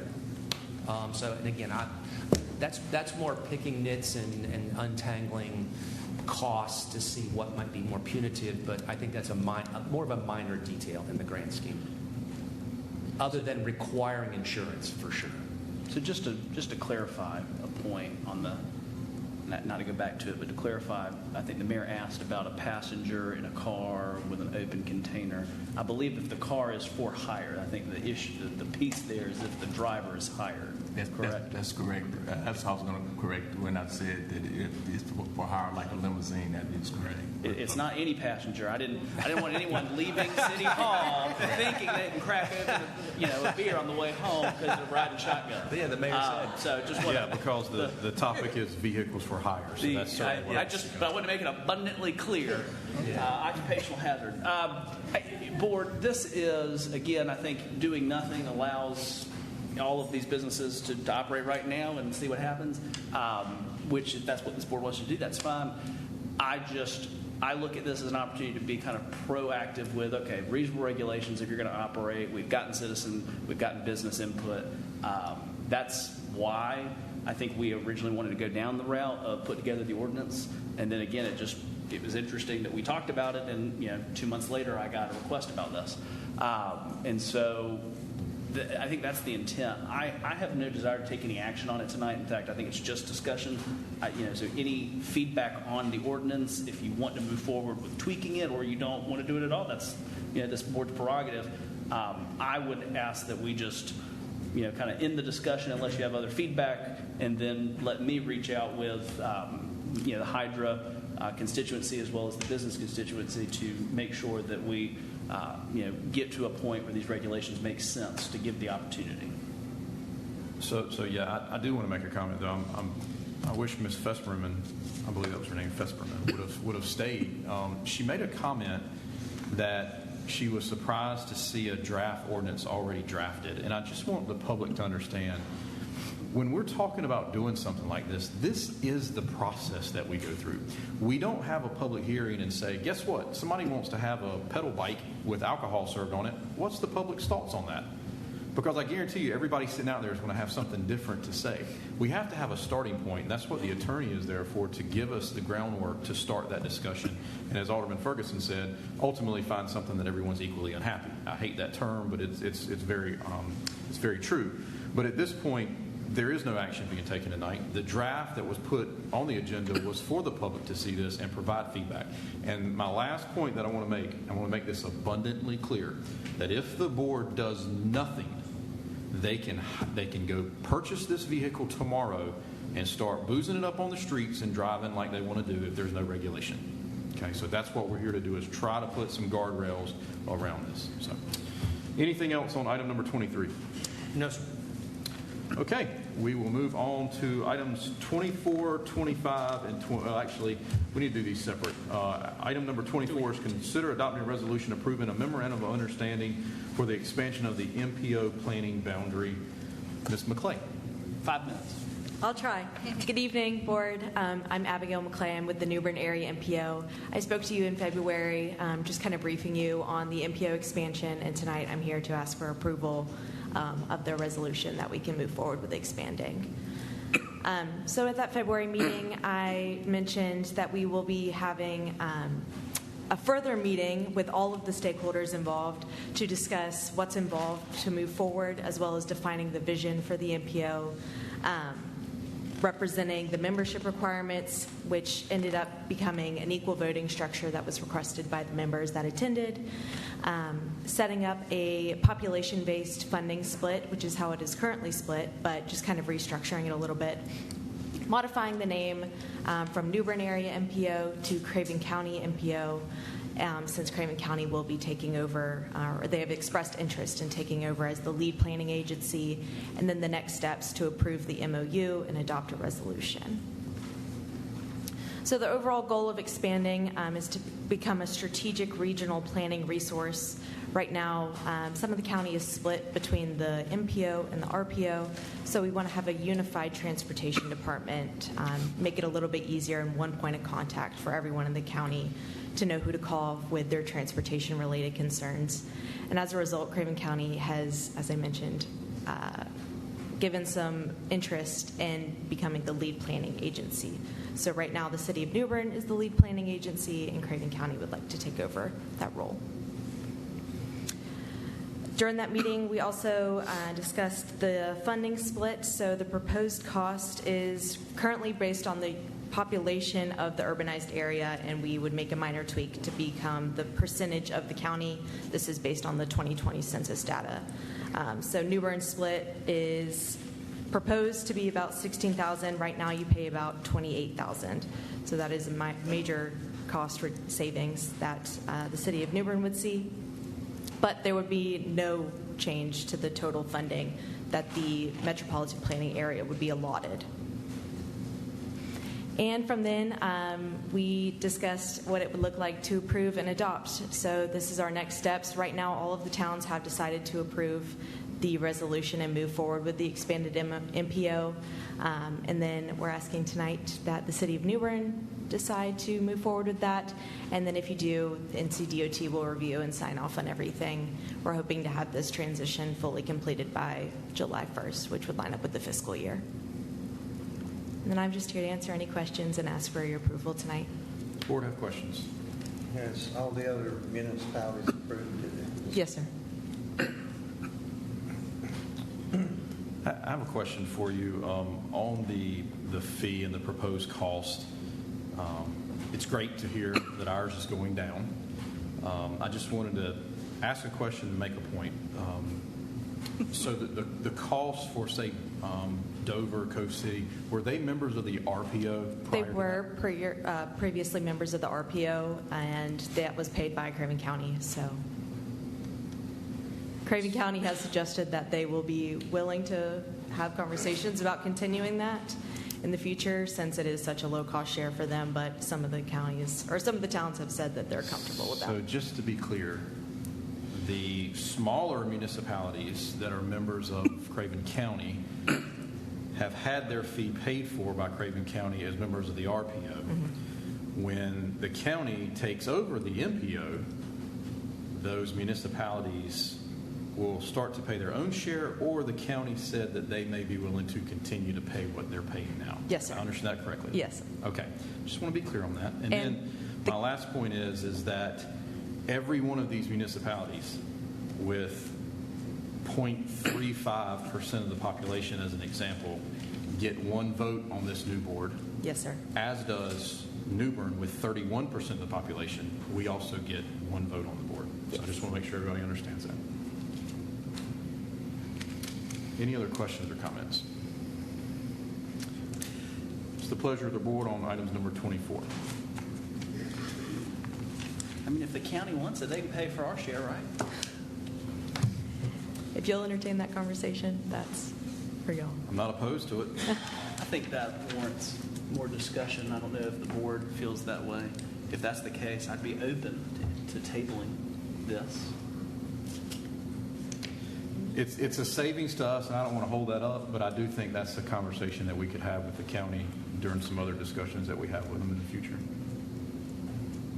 Because as of right now, we are the, what's it called, the host? The lead planning agency. The lead planning agency. If we don't approve this MOU tonight, what happens? We'll go back to the drawing board. We were hoping for unanimous approval. If not, we'll rediscuss with all the towns if they would like to move forward or just maintain as they're currently is. Y'all are currently members, as well as Riverbend, Trentwoods, and Bridgeton. If they just want to maintain that and we can continue to let the RPO operate as they are, that would just kind of go back to the drawing board. Well, with all the other municipalities approving it, and obviously I think they would be more motivated to do it than we are, but at the same time, I'd like to make a motion that we adopt a resolution approving a memorandum of understanding for the expansion of the MPO planning boundary. Second. I have a motion and a second. Is there further discussion? Hearing none, let's have a roll call starting with Alderman Astor. Alderman Astor? Yes.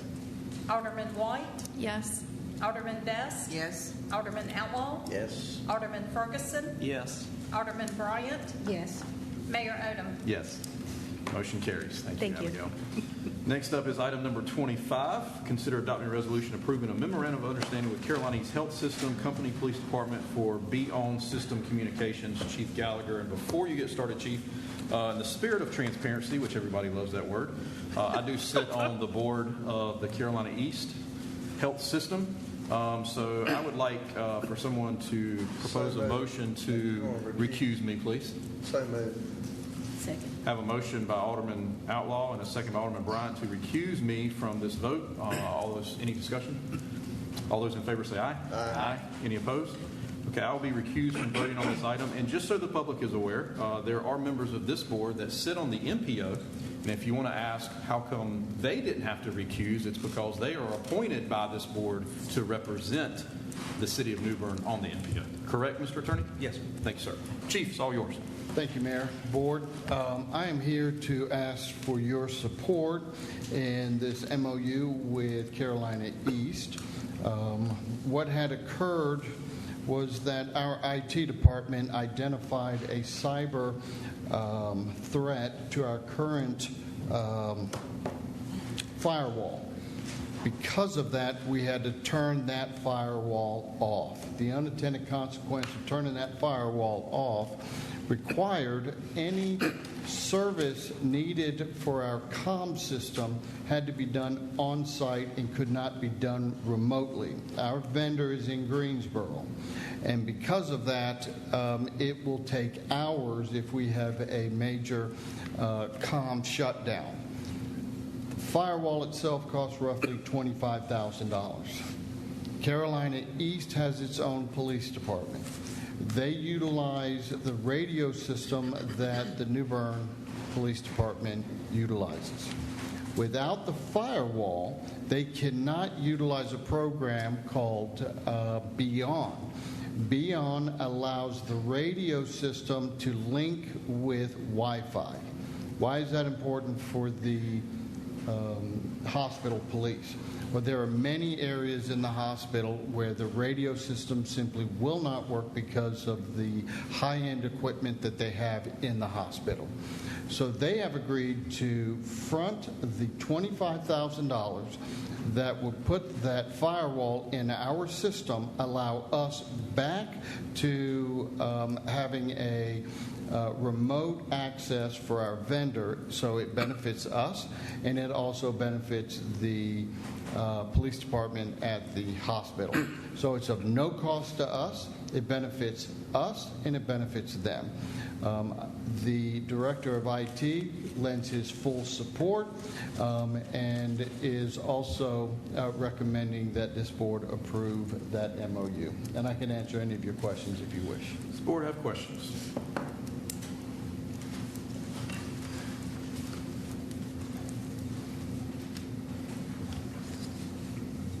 Just to clarify, Chief, so the firewall being turned off for security reasons, is that beyond, or is that something, is this going to be a whole new service provider? I'm not exactly certain I understand your question. Can you repeat it, please? So who provides the firewall service that broke down because of a security risk? I don't have that answer as Okay, to... but it's not beyond. It is not beyond, Okay. no. Thank you. That is correct. Mayor, if there's no other questions, I'd like to make a motion that we adopt a resolution approving a memorandum of understanding with Carolina East Health Systems, Company Police Department for the Beyond System Communications. Second. Have a motion and a second. Is there further discussion? Hearing none, let's have a roll call starting with Alderman White. Yep. Alderman White? Yes. Alderman Best? Yes. Alderman Outlaw? Yes. Alderman Ferguson? Yes. Alderman Bryant? Yes. Alderman Astor? Yes. Motion carries.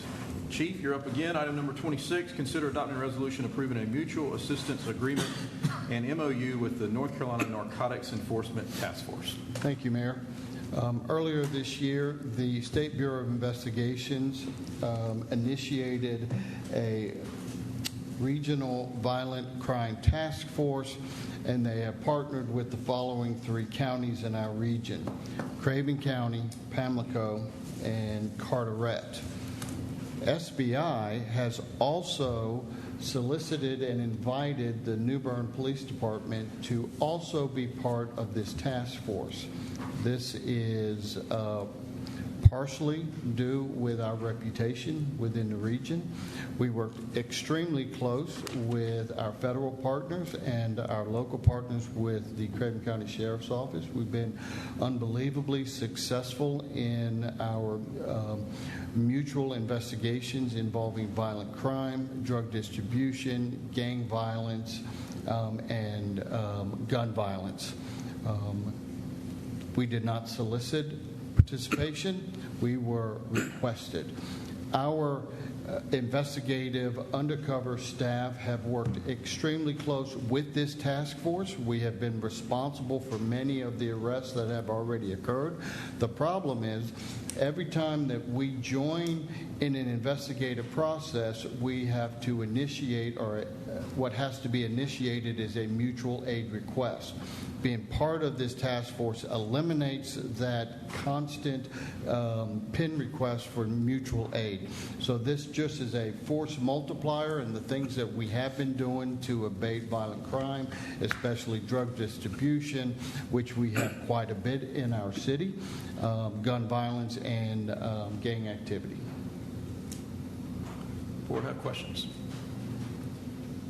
I'll just say, Chief, you and I were together at the Sheriff's Office, I guess it was last month, and the Director of the SBI was there. He had nothing but positive remarks to make of the City of New Bern Police Department, and as the Chief said, this helps eliminate some of the red tape in the background, which can lead to some delays in taking action, which would make us more efficient. So I certainly fully support this. What's the pleasure of the board on item number 26? Mr. Mayor, I move to adopt a resolution approving a mutual assistance agreement and memorandum of understanding with North Carolina Narcotics Enforcement Task Force. Second. Have a motion and a second. Is there further discussion? Hearing none, let's have a roll call starting with Alderman Best.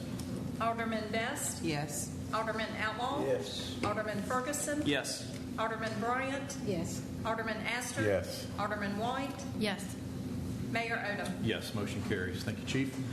Next is item number 27. Consider adopting a resolution requesting a local bill and approval of a charter change for New Bern elections. Mr. Hughes or Davis? So as a follow-up to that March discussion, there is a resolution that would propose to change the charter for the elections to be held every 4 years beginning in 2030, utilizing the nonpartisan plurality method. At the board's direction, we have asked Susan Williams, Director of the Board of Elections, to come answer any questions you may have about the election process. She is here if you would like to speak to her. Other than that, we're happy to answer any questions you may have. Board have questions? It's nice to see Director Williams in a capacity where she's not yelling at us to move our signs. So she's going to come forth? If you'd like for her to. She's here with some questions. Any questions?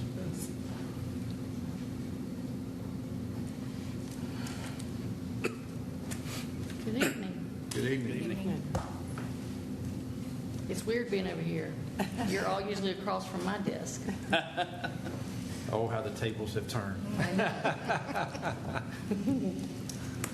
Board have questions for Ms. Williams? Yes, I do, Ms. Williams. So how is what we're requesting as a board to change to the nonpartisan plurality method, how is that going to be a significant change where it's cost-wise to us? Can you? Yes.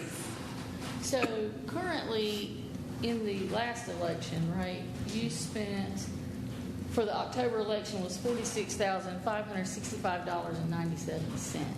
And then you had a runoff in November for $43,570.75. The difference for you, if you go to the nonpartisan plurality method, based on how your voting was for that. So when we talk about coding of a ballot, we talk about how many contests are on the ballot, and then how many, for you, it's always going to be the same though, right? It's the whole board at once. So it'll always be the same number of contests. Then we look at how many number of candidates are on that ballot. So we pay for coding by how many names they have to put up there. And then we have that express vote machine where people can vote to touch the screen to vote. So it has to be recorded with names and all of that. So there's a setup fee for all of that process. You would no longer be responsible for the bulk of that election, only the coding that affects the city's ballots. So you would go to an average, based on what I looked at, your coding costs were in this last election. Your portion and your bill would probably be about $2,839.70. Now, if you went to that method, you would only be having one election, and that would be in that November election. So you'd only have that one bill. You wouldn't get two.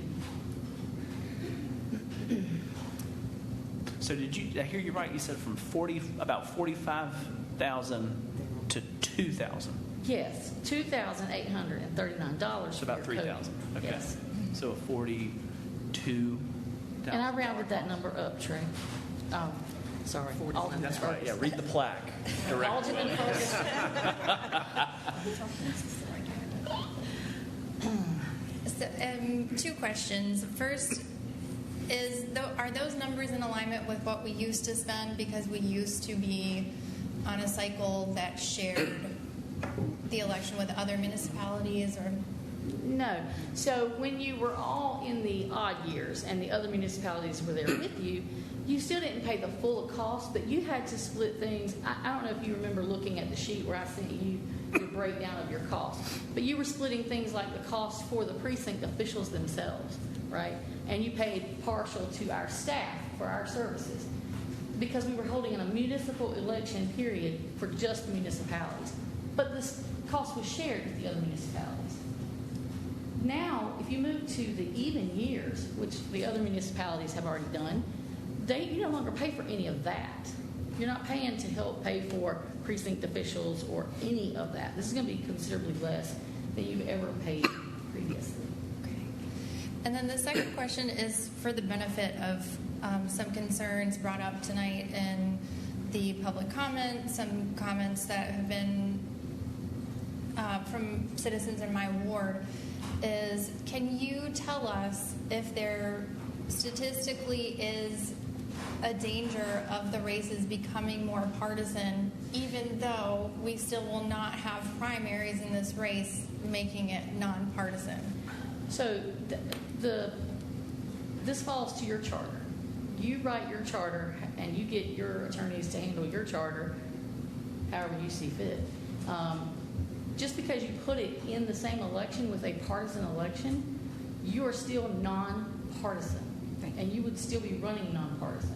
Now, if you go out and you are campaigning in a partisan way, that's not anybody's fault but your own, right? I mean, that's on you. That's the responsibility of the candidate. But your election is still nonpartisan. Now, if you chose to go to keep your method, right, where you have an election and a runoff, but you moved it to an even year, which I know had been discussed, and you put your election, you could put your election, nonpartisan, in the primary in March, so you would lose that extra cost that you've been paying, and you would then have your election in November. That's a long period between the two. However, you still would not become partisan because you're choosing to stay non-partisans. So I don't know, your ballot would change as far as like how you would have your ballot set up, and that may cause an additional cost for you, a little bit above the 2,000 I mentioned. But if you go to a nonpartisan plurality method, you are still nonpartisan. All the other municipalities are, for the majority, I think they're all nonpartisan in Craven County. So you would just be joining them in the even years. Thank you. Any other questions? So, bottom line here is, with our elections, if we elect the nonpartisan plurality method, even year, we will only be spending $2,800.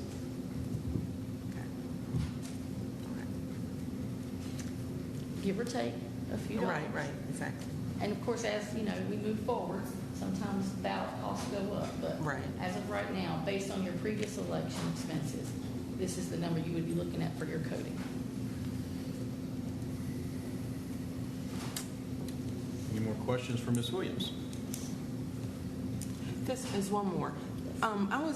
Me personally, I was a little confused by us, if we elect to go and change it to the 2028 year, we will be losing a year on our term. But if we go to 2030, we'll be gaining a year. Okay? So now how is that going to affect for as putting us within the presidential race primaries? Is that going to affect us somehow there? So I try to keep my personal opinions out of my comments. So you would either be in the presidential election or you could move forward to the 2030. I will tell you that based on what other municipalities chose to do when they did this, they moved forward the year and went to the next election. What you decide to do will be up to you. But just because you move forward this time, I want to make this clear, it would give you that extra time in your seat. But it would not change your normal 4-year election. After that, it would go back to every 4 years. You would just have to move it in order to move yourselves into an even year. Thank you. And for the benefit of the public, if you recall, how if I get my dates right? So we were supposed to have an election in 2021.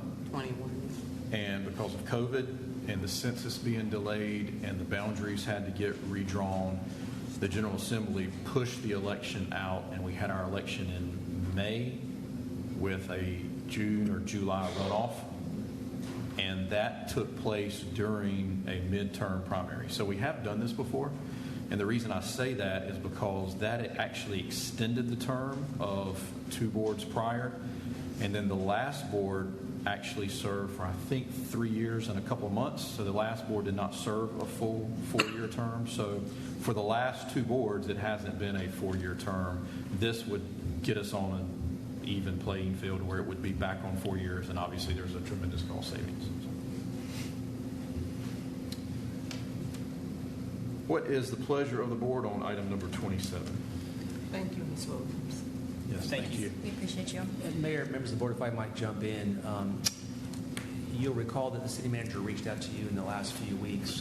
I've been shepherding a number of local bills through the legislature with the assistance of Senator Brinson and Representative Tyson.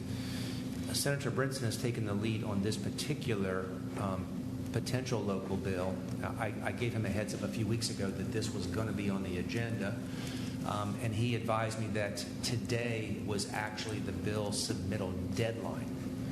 So what he and I decided, and I passed along to the city manager, was to file a placeholder bill so that if you wanted to go forward, you would have that option. Because if you gave me the green light tonight without that placeholder, it's going to be the next legislative session and not more soon. So he has done that for us. There's a placeholder existing right this minute. I think that's been circulated to you, just what that bill looks like. It's exactly as we discussed, with one addition. Senator Brinson has strong feelings about the process for filling vacancies. He lived the drama with you. And actually, he didn't. He created the drama. He caused it. He caused it. Well, I think, in all fairness, he got an earful, I think, over many months about the problem that he created.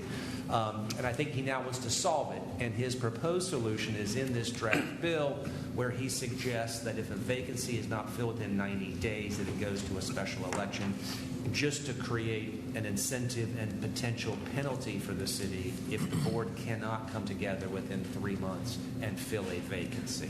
So I alert you to that. It's in there, and that's what he is suggesting. Of course, it is your request to the legislature. So we are free to ask him to reconsider that, or if that works for you, it can stay as it is. At a legal level, there's simply no legal issue with it. It's a purely political issue.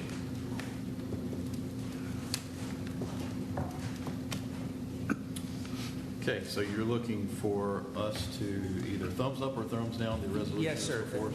Yeah, tonight's decision is approving that resolution before you and then giving me some direction if you're okay with Senator Brinson's addition to the draft. So, Mr. Attorney, you're saying that Senator Brinson added the special election to the placeholder bill? Yes, sir. Yes, sir. Doesn't mean that we have to live with that. The placeholder can be amended as it goes forward. We just needed a placeholder there. Because the resolution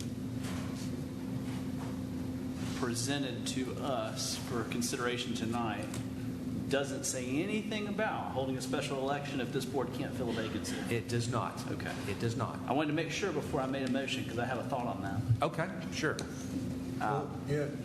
Excuse me. 90 days, it seems to be pretty quick to try to do something like that when you're meeting one time a month. Yes, sir. I mean, someone resigns from this board tonight. That means within the next 2 meetings we have to.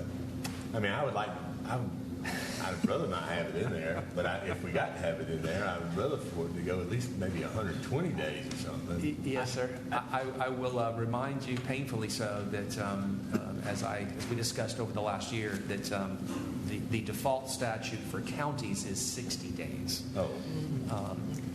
And then it goes to the clerk. And it goes to the clerk, and the reason is counties are partisan, and that makes sense, where in local governments, cities and towns that are nonpartisan, pitching it to a clerk who is a partisan appointed person or supported person may not fit. So, and Senator Brinson and I have had this discussion about various solutions, about whether, the mayor cannot create a tie to fill a vacancy. That's a solution. This is another solution out there. I think Senator Brinson's open to the idea. He would just like to see it addressed until a statute is adopted statewide. I personally, I don't like the idea of time limiting. If there's a vacancy, fill it 90 days, or else you need to have a special election, which is a cost penalty. Mm-hmm. I would prefer to fix this.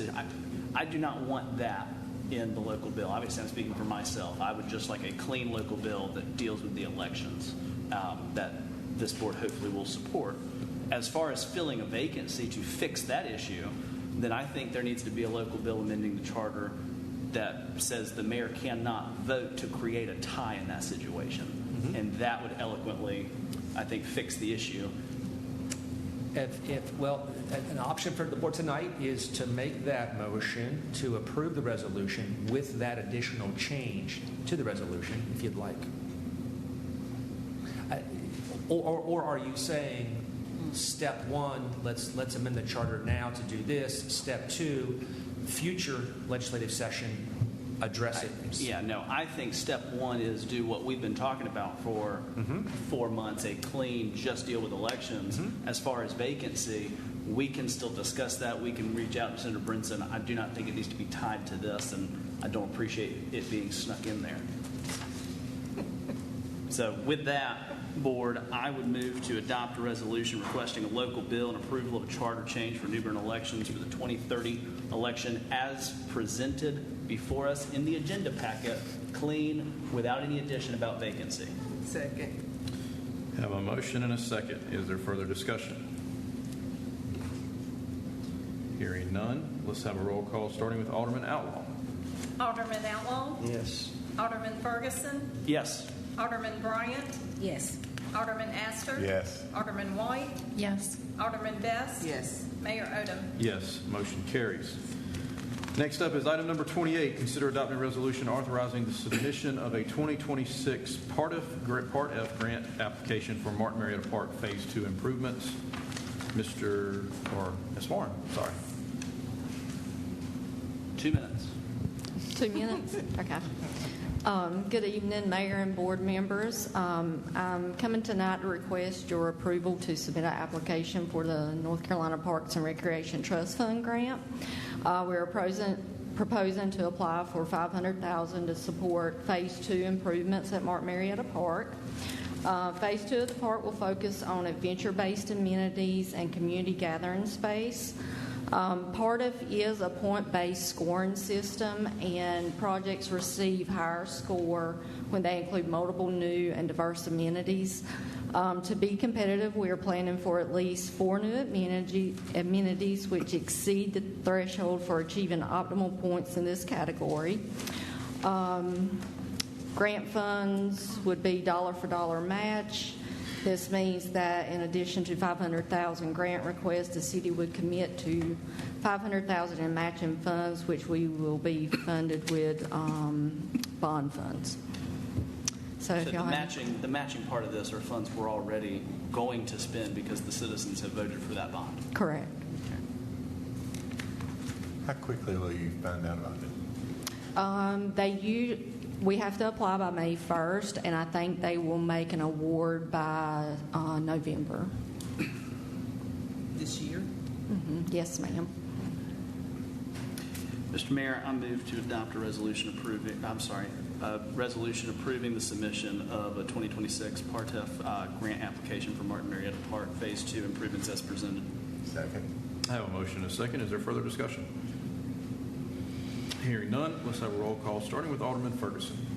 Alderman Ferguson? Yes. Alderman Bryant? Yes. Alderman Astor? Yes. Alderman White? Yes. Alderman Best? Yes. Alderman Outlaw? Yes. Mayor Odham? Yes, motion carries. Thank you, Carrie. Next up is item number 29. Consider adopting a resolution approving an audit contract for fiscal year ending June 30, 2026. Ms. Ostrom. Good evening, Board. The city issued a formal request for a proposal for audit services covering a 3-year period for fiscal years 2026, 27, and 28, with options to extend the contract for additional terms. 4 firms, which include BRC, Malden and Jenkins, Martin Starnes, and Thompson, Price and Scott and Adams, submitted proposals in response to the RFP. A selection committee evaluated each proposal using a standardized scoring matrix that considered qualifications, experience, audit approach, staffing, references, and cost. Based on the results of this evaluation, Thompson, Price, Scott, Adams,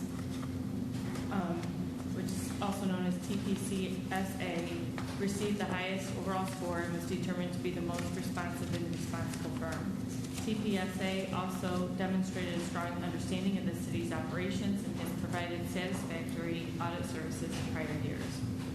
Although the RFP provides a multi-year engagement, the audit contract will be presented for approval to the board on an annual basis, consistent with past practice. The cost to complete the FY26 audit is $54,500. It is requested to adopt a resolution appointing Thompson, Price, Scott, and Adams as the independent audit firm for the city for the fiscal year ending June 30, 2026, and authorize the mayor to execute the associated contract with options to renew for fiscal years 2027, 27, and 28. Does the board have questions?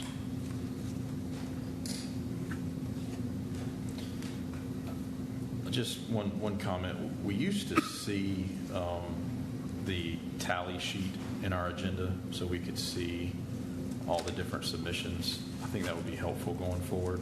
I can send that to you. That would be helpful. And then my last comment or question is, this is not the same firm that audits Rocky Mount, is this? Just about to ask. I don't know. Because if it is, then I would vote no for this. However, I do recognize that they typically audit within the parameters of state statute. But for what's going on in Rocky Mount, I just want to make sure that we have zero association with anything that deals with Rocky Mount or their finances. So, I don't think they are. So, what's the pleasure of the board on item number 29? So are we going to wait to see if they are before we make? I don't recall hearing their name when I watched the local government. I tried to look it up when I saw this contract in the packet, and I couldn't find it. I don't think it is, but I couldn't find it. So we could always make the motion to approve this, subject to them not being found as the Rocky Mount audit firm. Yes, sir. So moved. Second. I have a motion and a second. Is there further discussion? Hearing none, let's have a roll call starting with Alderman Bryant. Alderman Bryant? Yes.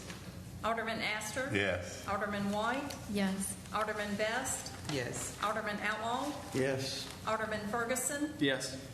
Mayor Odom? Yes, motion carries. Next is item number 30. Consider adopting a demolition ordinance for 2814 Oakland Avenue.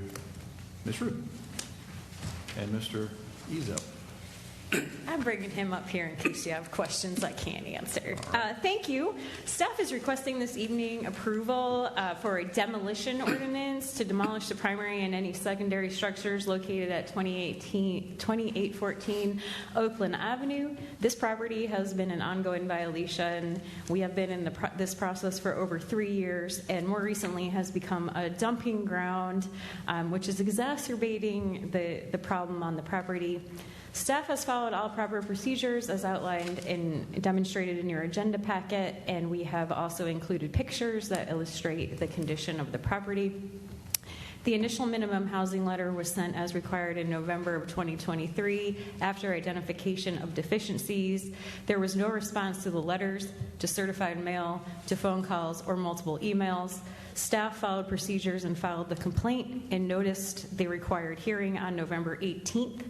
The hearing was scheduled for December 4th. It took place. Neither owner attended. On December 4th, the property was posted and the owners were noticed they needed to meet the minimum standards outlined in Chapter 38. That's our minimum housing code by February 26th. To this point, the owners have remained unresponsive. The buildings have been deemed dilapidated, and therefore staff is requesting this ordinance be adopted. As a reminder, the adoption of this ordinance does not commit funds for the demolition.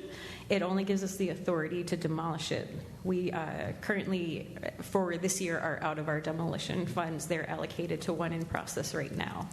And so it is notable that the cost to demolish the structures on this property is estimated to be about $9,300 from our Public Works Department. However, that cost excludes asbestos abatement if necessary, which typically on these structures which typically about doubles that cost lately. And so our minimum housing and abatement supervisor who has worked through this case, Mr. Ezel, is here tonight to answer any specific questions you may have about the property. Thank you. Board have questions? The only question I have, either one. Only question I have is that if this is approved, this demolition, then the $9,200 would be a lien on the property, correct? So what we're doing right now is just getting the paperwork in order to be able to demolish it when funds are available. Oh, okay. Thank you then. If there's no more questions by the board, I'll make a motion. Yes, ma'am. Make a motion to adopt the demolition ordinance for 2814 Oakland Avenue. Second. I have a motion and a second. Is there further discussion? Hearing none, let's have a roll call starting with Alderman Astor. Alderman Astor? Yes. Alderman White? Yes. Alderman Best? Yes. Alderman Outlaw? Yes. Alderman Ferguson? Yes. Alderman Bryant? Yes. Mayor Odom? Yes, motion carries. Thank you. Okay, Board, 31, 32, and 33 can be grouped, so I will do so unless you're opposed to that. 31 is consider adopting an ordinance to amend the multi-year grants fund. Item number 32 is consider adopting an ordinance to amend the Hurricane Florence Fund. And 33 is to consider adopting a budget ordinance amendment for FY26. And Ms. Ostrom is going to describe all those for us. Sure. Number 31. The ordinance amends the multi-year grants fund to recognize $1,000 award from the Juvenile Crime Prevention Councils. The police department will use the funds for National Night Out. No match is required. That amendment also adjusts several grants received by PD to reflect the actual expenditures. Number 32, the city-owned structure at 2602 Oaks Road, also known as the BP building, sustained severe structural damage during Hurricane Florence. FEMA obligated $955,812 towards the cost of a new building. Later, it was determined that in the public's best interest to not rebuild the structure. The city requested a change in scope of work to use the funding to purchase a fire truck. and that approval was received in December 2025. So this amendment allocates the FEMA funds for the purchase of that fire truck. Does the board have questions? Oh, I'm sorry, and number 33. This one appropriates the fund balance to cover increased utility costs that exceeded budgeted amounts for city-owned facilities and the reimbursement to the Firemen's Museum. It also transfers $25,877 from fund balance to cover the additional funds needed for the purchase of the fire truck referenced in the above.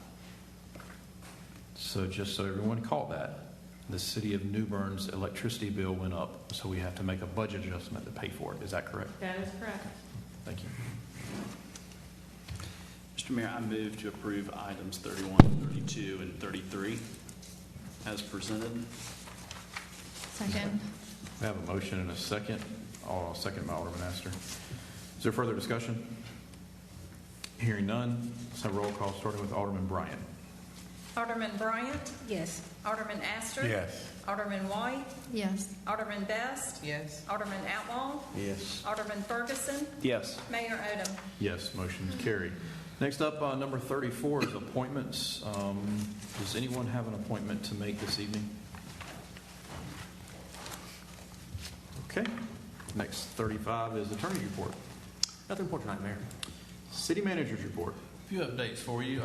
First of all, in regards to the audit, we were able to find out that the last audit on file for Rocky Mount was in 2024, and that was performed by Malden Jenkins, so that is not the auditor that we have.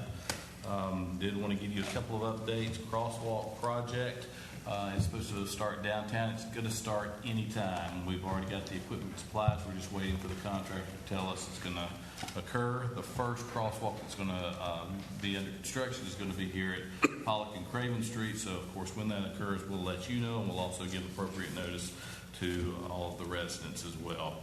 Also, a little bit of an update on the Riverwalk Fishing Pier parking project. This has been held up in permitting by the state. Asked George Childs, our Public Works Director, to get an update today. As of this afternoon, he had not been able to get an update from anyone from the state. So that's what we're waiting on. Once we get the permit itself, the contractor is ready to start that construction. So I think once we get the go and the contractor's on site, it's probably going to be about 60 to 90 days in reality before that's done. So it'll be at some point this summer. We're really excited about that. Do want to recognize yesterday was Lineman Appreciation Day, so we appreciate all the hard work that our linemen in public utilities do for the city of New Bern. At the next meeting on April 28th, New Bern 101 will have its graduation, so you'll get to see all of the graduates attend, and so that will be exciting. Also, Colleen will be reaching out to you to see if any of you would like to speak with any of the participants before the board meeting, and so be on the lookout for that. And we had a New Bern alert to go out before the meeting, just to remind everyone that Queen Street between Metcalf and Hancock will be closed tomorrow and Thursday from 8 a.m. to 4 p.m. to connect a new water and sewer service, so be on the lookout for that. That's all we have tonight, sir. Okay, moving on to new business. Alderman Ferguson. A couple of things. Just first off, I really do want to thank all of the department heads for all of the very hard work to put together this budget, and I look forward to reading it over the weekend. So just wanted to thank you. 3 updates very quickly. The Electric Ad Hoc Committee with Alderman Outlaw and Alderman Best and myself have been meeting with various folks of the electric utility to try to do some information gathering. We've narrowed a scope of service for potential consultant. As we learn more information, that scope gets narrower and narrower as we evaluate all the options to kind of come before this board to present. So just want you to know that we've been diligently working on that. In February, Alderman White, Alderman Bryant, and I went to the League of Municipalities strategic planning workshop for smaller jurisdictions, and what we have in the agenda packet for your information as well as for the citizens' information are the 5 strategic plan focus areas. The workshop was great because it really broke down. You had focus areas, and within each focus area you had objectives, and then within each objective you had initiatives for smaller jurisdictions were really done by the individual elected officials. For us, a larger jurisdiction, we believe these initiatives are better fleshed out by staff, department heads, and their staff to really essentially do the boots on the ground to implement. The initiatives are the implementation, and so we've provided what the three of us kind of went through the process with some staff on those 5 focus areas, and then more nuanced objectives within those focus areas. And then in the packet, we've provided what we all came up with initiatives, and what we tried to do is hyperlink all of the existing plans for the city that's on the website, and hyperlink to show where they fit within those objectives and initiatives that we kind of looked at. So we tried to do some of that alignment. This is just for information purposes tonight, and what I would like to do is, it was on the agenda in the packet to present to you all, present to the citizenry. I would ask that there be a discussion scheduled for our next meeting on April 28th to allow everyone time to kind of look through this, provide some feedback on just the focus areas and objectives. So specifically the one-pager that is, and it's on the screen, where it's those 5 focus areas, and within are more targeted objectives. What we would like to do is on April 28th have a discussion about this board's priorities. Does this align with the priorities? I believe it aligns with the priorities that we've already have selected, but it kind of fleshes it out a little bit. And then once approved by this board, we then send it to department heads to work with their staff for a couple of months to say, what are the initiatives and plans you currently have in place? Where do they align here? Can you put them in the boxes?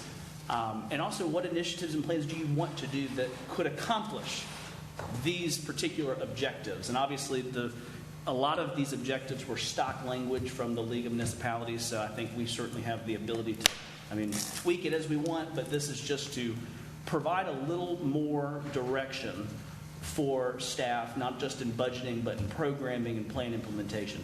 And so just wanted to present that to you all and ask, I would move to have it put on the April 28th agenda for further discussion and editing as appropriate. Okay, so we have a motion. Do we have a second? Second. Have a motion and a second. Is further discussion? Hearing none, all those in favor say aye. Aye. Any opposed? Okay. And just the last thing for new business for me, I've met with the Downtown Business Council and their executive board. And shortly after Mardi Gras, we had an interesting conversation, because with Mardi Gras, you had a situation where there was a festival, it was an event, streets were closed, we authorized those street closures, and there was one beer vendor. And you had almost 12,000 people in downtown, and they were getting from one vendor. And bars and restaurants downtown weren't necessarily able to take full advantage of that event because they're not allowed to sell to-go drinks to be consumed out on the street. They can sell to-go drinks right now under the state statute. I think it's 24 ounce and sealed. So they can sell them right now and take them out of their business, but they can't consume it. And so what we kind of kicked around and discussed was the opportunity to do some form of permitted event sip and stroll. And the way to do that is to utilize the social district legislation at the state and provide within our ordinance a essentially event permit that allows a social district only for events. The idea would be this default is off like it is currently, and if someone was holding an event such as Mardi Gras, Art Walk, that they would be able to petition this board to have during that event some form of sip and stroll to increase the foot traffic in the downtown footprint, and that would come before this board for a vote. So I've asked the Downtown Business Council Executive Board to make a presentation, and so what I'm asking in my motion tonight is just to allow for the April 28th a presentation by the Downtown Business Council on this idea and why they think this might be something that would benefit downtown. That's his motion. Do we have a second? Second. Have a motion and a second. Is there further discussion? Hearing none, all those in favor say aye. Aye. Any opposed? Okay. Thank you. That's it. All right. Thank you. Alderman- It is, I'm sorry. Alderman Bryant, new business. He has a lot. It's funny, he tells everybody, you got 5 minutes, you got 2 minutes. So he's saving time for himself. I know it. Good thing. I figured him out.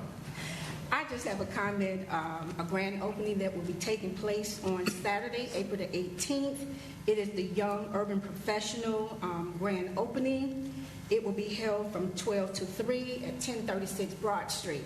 So if you're in the area, please stop by and let Jamisha Harris and them know that you are in the place. That's this Saturday. This Saturday. That all? That's it. Okay, Alderman Astor. Nothing tonight, sir. Alderman White. I did attend my first Transportation Advisory Committee meeting, and I thought some people might be interested in knowing that the Simmons Street repairs are delayed by the contractor and that they have until December to finish this job. So they expect that it will be starting soon. And the 43 connector, they are moving dirt and moving light poles, I believe they said. So it is underway, if you didn't know that already. And that's all I've got. All right, Alderman Best. Yes, actually, I did have an appointment, but I just need to know. I know when Mr. Hughes was giving his budget presentation that there was not a position there for the Redevelopment Commission, Executive Director of the Redevelopment Commission, and I was going to make that appointment to the Redevelopment Commission. So what are we? Are we still making appointments to the Redevelopment Commission, or how is that? It's the pleasure of the board, but I would recommend we not in case the board doesn't move forward for whatever reason. But I mean, the board's free to vote on it if you'd like to. Mr. Williams, I mean, what is that? Are you still, I know you're the one that's actually sort of spearheading it now, whatever, but are we going to delay appointing citizens to the Redevelopment Commission, or how, I mean, is it still an own working group? I mean, what are we doing here? I mean, That is purely at the discretion of the governing board, how you want to deal with that commission, that decision-making body. We will have staff to do the day-to-day work of that committee if they have something for staff to do. I think, Alderman Best, I think you bring up a good point, and I think seeing the city manager's budget presented, it brings up a larger conversation. Yes. About the Redevelopment Commission. Yes. Now, obviously, while we have that conversation, they're still going to meet and try to do some work.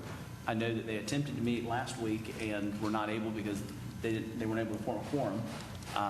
And so they're still scheduled to meet, still scheduled to do work while we're having this broader conversation. So I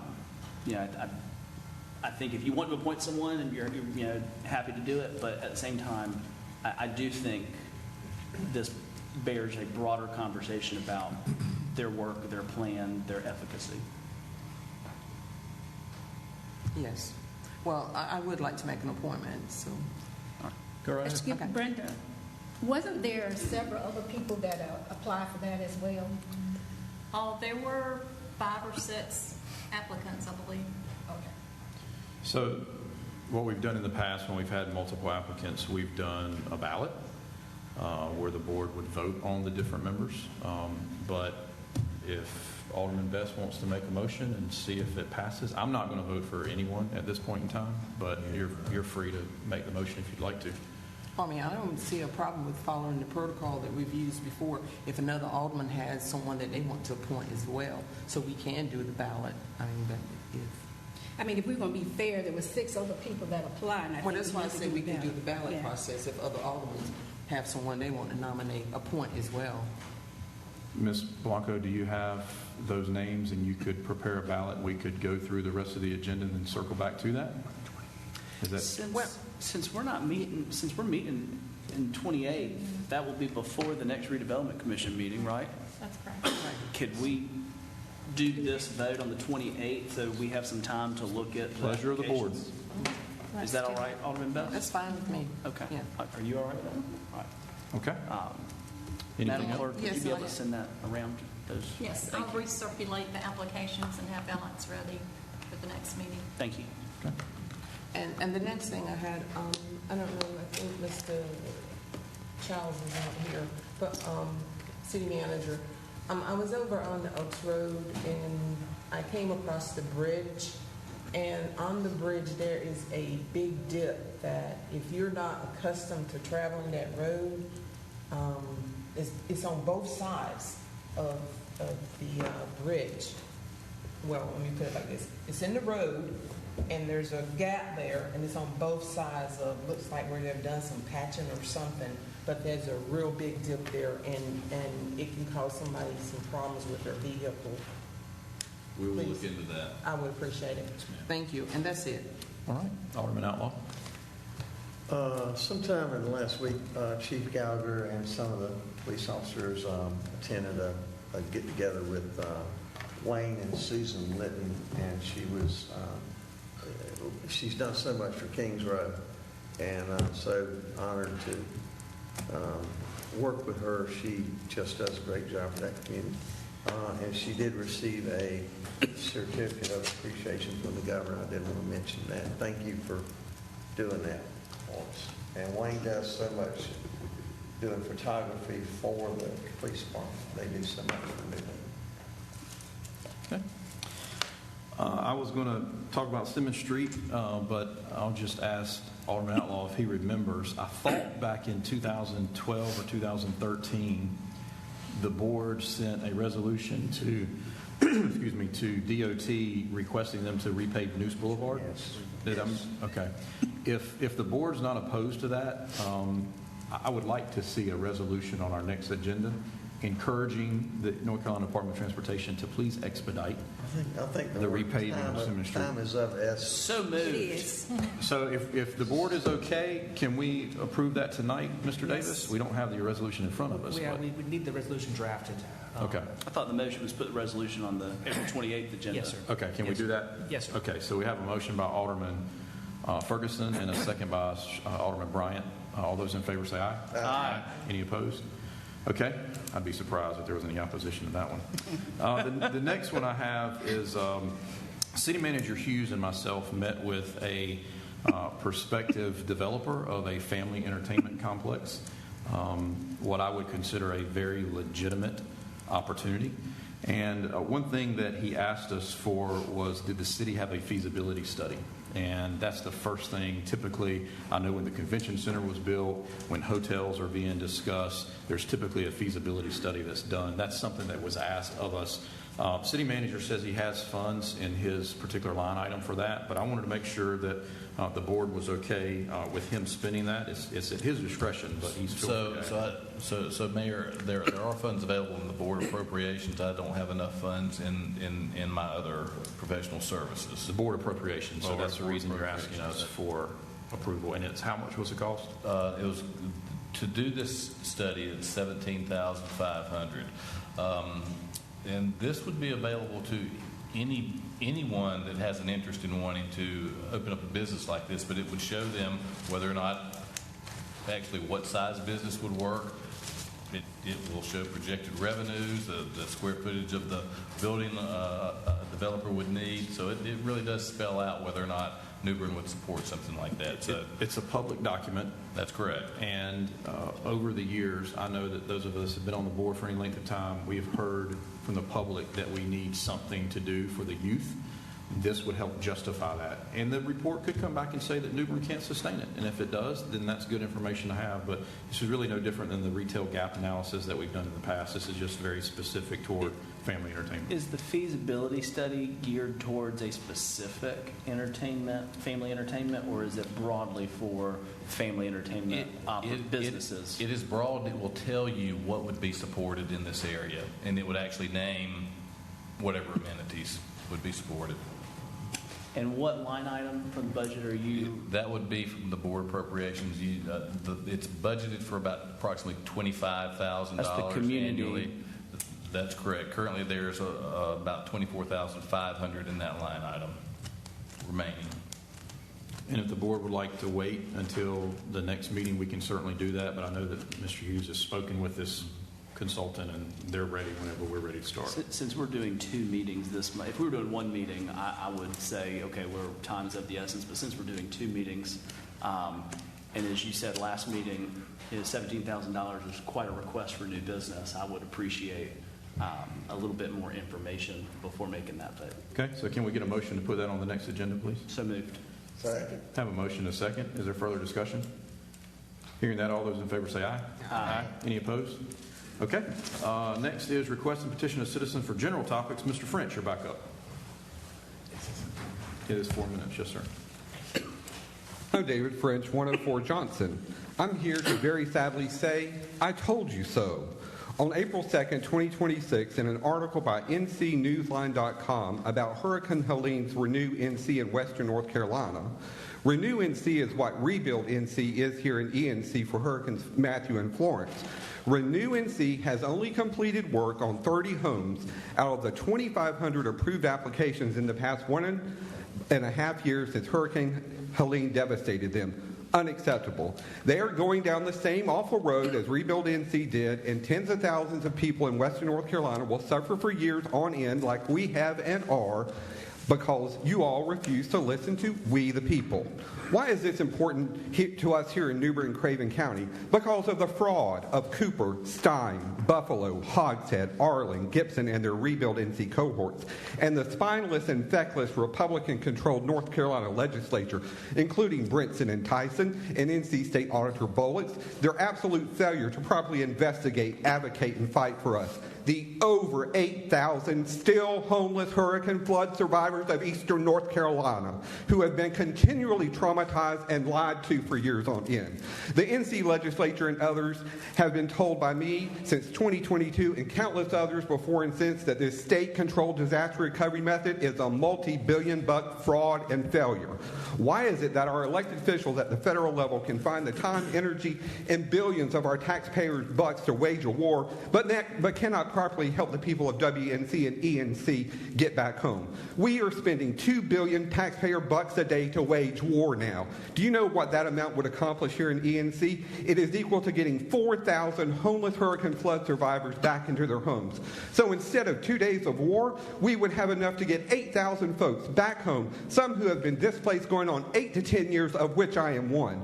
My dear cousin Marianne never got to go back home due to the fraud of Cooper, Stein, and their Rebuild NC cohorts, including the possible collusion of the City of New Bern Director of Development and Services, Jessica Rue, who purposely excluded me from a meeting and correspondence about our flooded home and our lives, which has had a detrimental effect upon us. Why hasn't she been fired? Is it going to take another Hurricane Florence to devastate us to get New Bern and Craven County to wake up, stand up, and properly fight for us? Craven County has over 40 years of successful disaster recovery. They know how to do this. How can y'all stand by and let us suffer so? You, our City of New Bern Aldermen, are our closest elected officials. I have asked you all to stand up, advocate, and fight for us, and you have not properly done so. Why? Therefore, I am demanding that you all, along with other ENC towns, cities, and counties, demand of the state of North Carolina to make the people of ENC whole. The only thing they understand is being sued, so sue the hades out of them. Seeing how this is our beloved American Constitutional Republic's 250th anniversary, we all would do well to study our history and pay close attention to how our American Revolutionary War ancestors defended their rights given by God. There is a saying, the only way for evil to triumph is for good people to stand by and do nothing. I say, if you stand by and do nothing, you are not good people. What kind of people are you? The Lord is our shepherd, we shall not want. He makes us lie down in green pastures. He leads us beside the still waters. He restores our soul. He leads us in the paths of righteousness for his name's sake. Yea, though we walk through the valley of the shadow of death, we will fear no evil, for thou art with us. Thy rod and thy staff, they comfort us. Thou preparest a table before us in the presence of our enemies. Thou anointest our heads with oil. Our cups runneth over. Surely goodness and mercy shall follow us all the days of our life, and we shall dwell in the house of the Lord forever. I will not yield.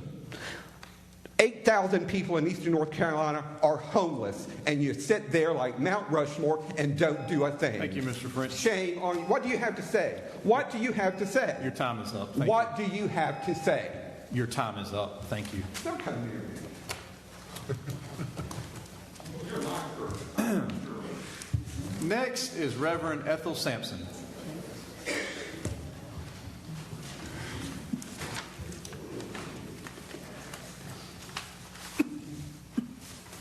Praise the Lord, everybody. Amen. My name is Ethel Sampson. I live 1038 Sampson Street. I'm a civil rights worker, ordained minister, international and national. And I just came on behalf of my nephew, Elton Britt, because I didn't realize what happened until I looked at the Facebook and saw what happened. I wasn't there, but I saw it for myself. And I am a civil rights worker since 1948 or 15. I wrote a letter to President Truman. I'm a life member in NAACP, and I'm concerned about his welfare, and I would like some answers. And thanks very much. Thank you. Thank you. Next is Dr. Cedrica Britt. I hope I pronounced that right. Close, Mayor. Thank you. Good evening, everyone. Good evening, Mayor, to the Board of Aldermen, all the fellow citizens that you guys have remained. Thank you so much for staying. I come before you humbly, but I also come before you very boldly. So my name is Ambassador Dr. Cedrica Britt. I stand before you today as a sister and an advocate on behalf of my brother, Elgin Britt. I am a diplomat and as a representative, as a voice for members of this community who feel increasingly unheard, unprotected, and overlooked. My brother, Elgin Britt, who has never been to prison, has endured severe physical pain, so much so that he had a broken ball on his femur that separated totally from his femur, and then a fracture on the top portion of that due to police abuse of power. So this is an emotional trauma and a life-altering experience as the result of what we believe to be an unjust and excess actions. He, along with many others, now carry a profound fear of law enforcement within this great city, and it should not be this way. His injuries have impacted his mobility, his independence, and his dignity. His suffering is not abstract. It is real, and it is visible, and it is ongoing, and it is and should demand accountability. But beyond the accountability, there must be a renewed and an immediate commitment to safety. Safety for Elgin, safety for our family, and safety for every resident within this community, regardless of the neighborhood background and or circumstances. Because what we are seeing is not an isolated incident, it reflects a broader pattern within marginalized communities. Individuals being followed, stopped, questioned, and scrutinized without clear cause. Citizens are being asked, why are they even outside late at night, as though their presence alone is suspicious. That is constitutional. That is not constitutional policing. That is overreach. The United States Supreme Court has established clear standards in Terry versus Ohio.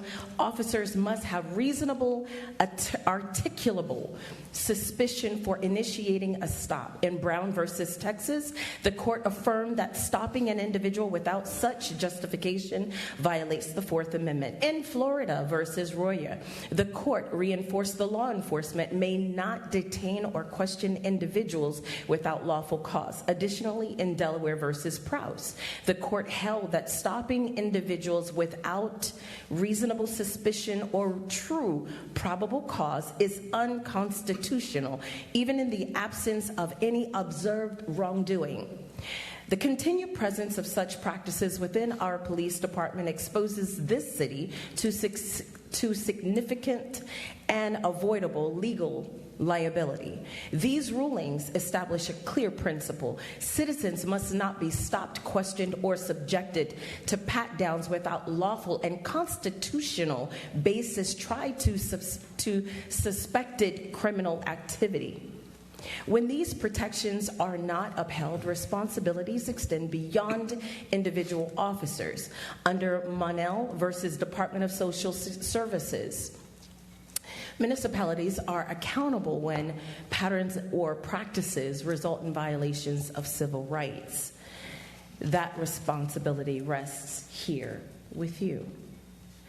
Congress reinforced these protections through the Civil Rights Act of 1964, and I thank you for my time. Thank you, Dr. I'll be more than glad. If we can put this on the books for next meeting, I would love to have the opportunity to come back and continue. You'll have the ability to do that at our first meeting in the month of May. Outstanding. Thank you. Thank you for your time.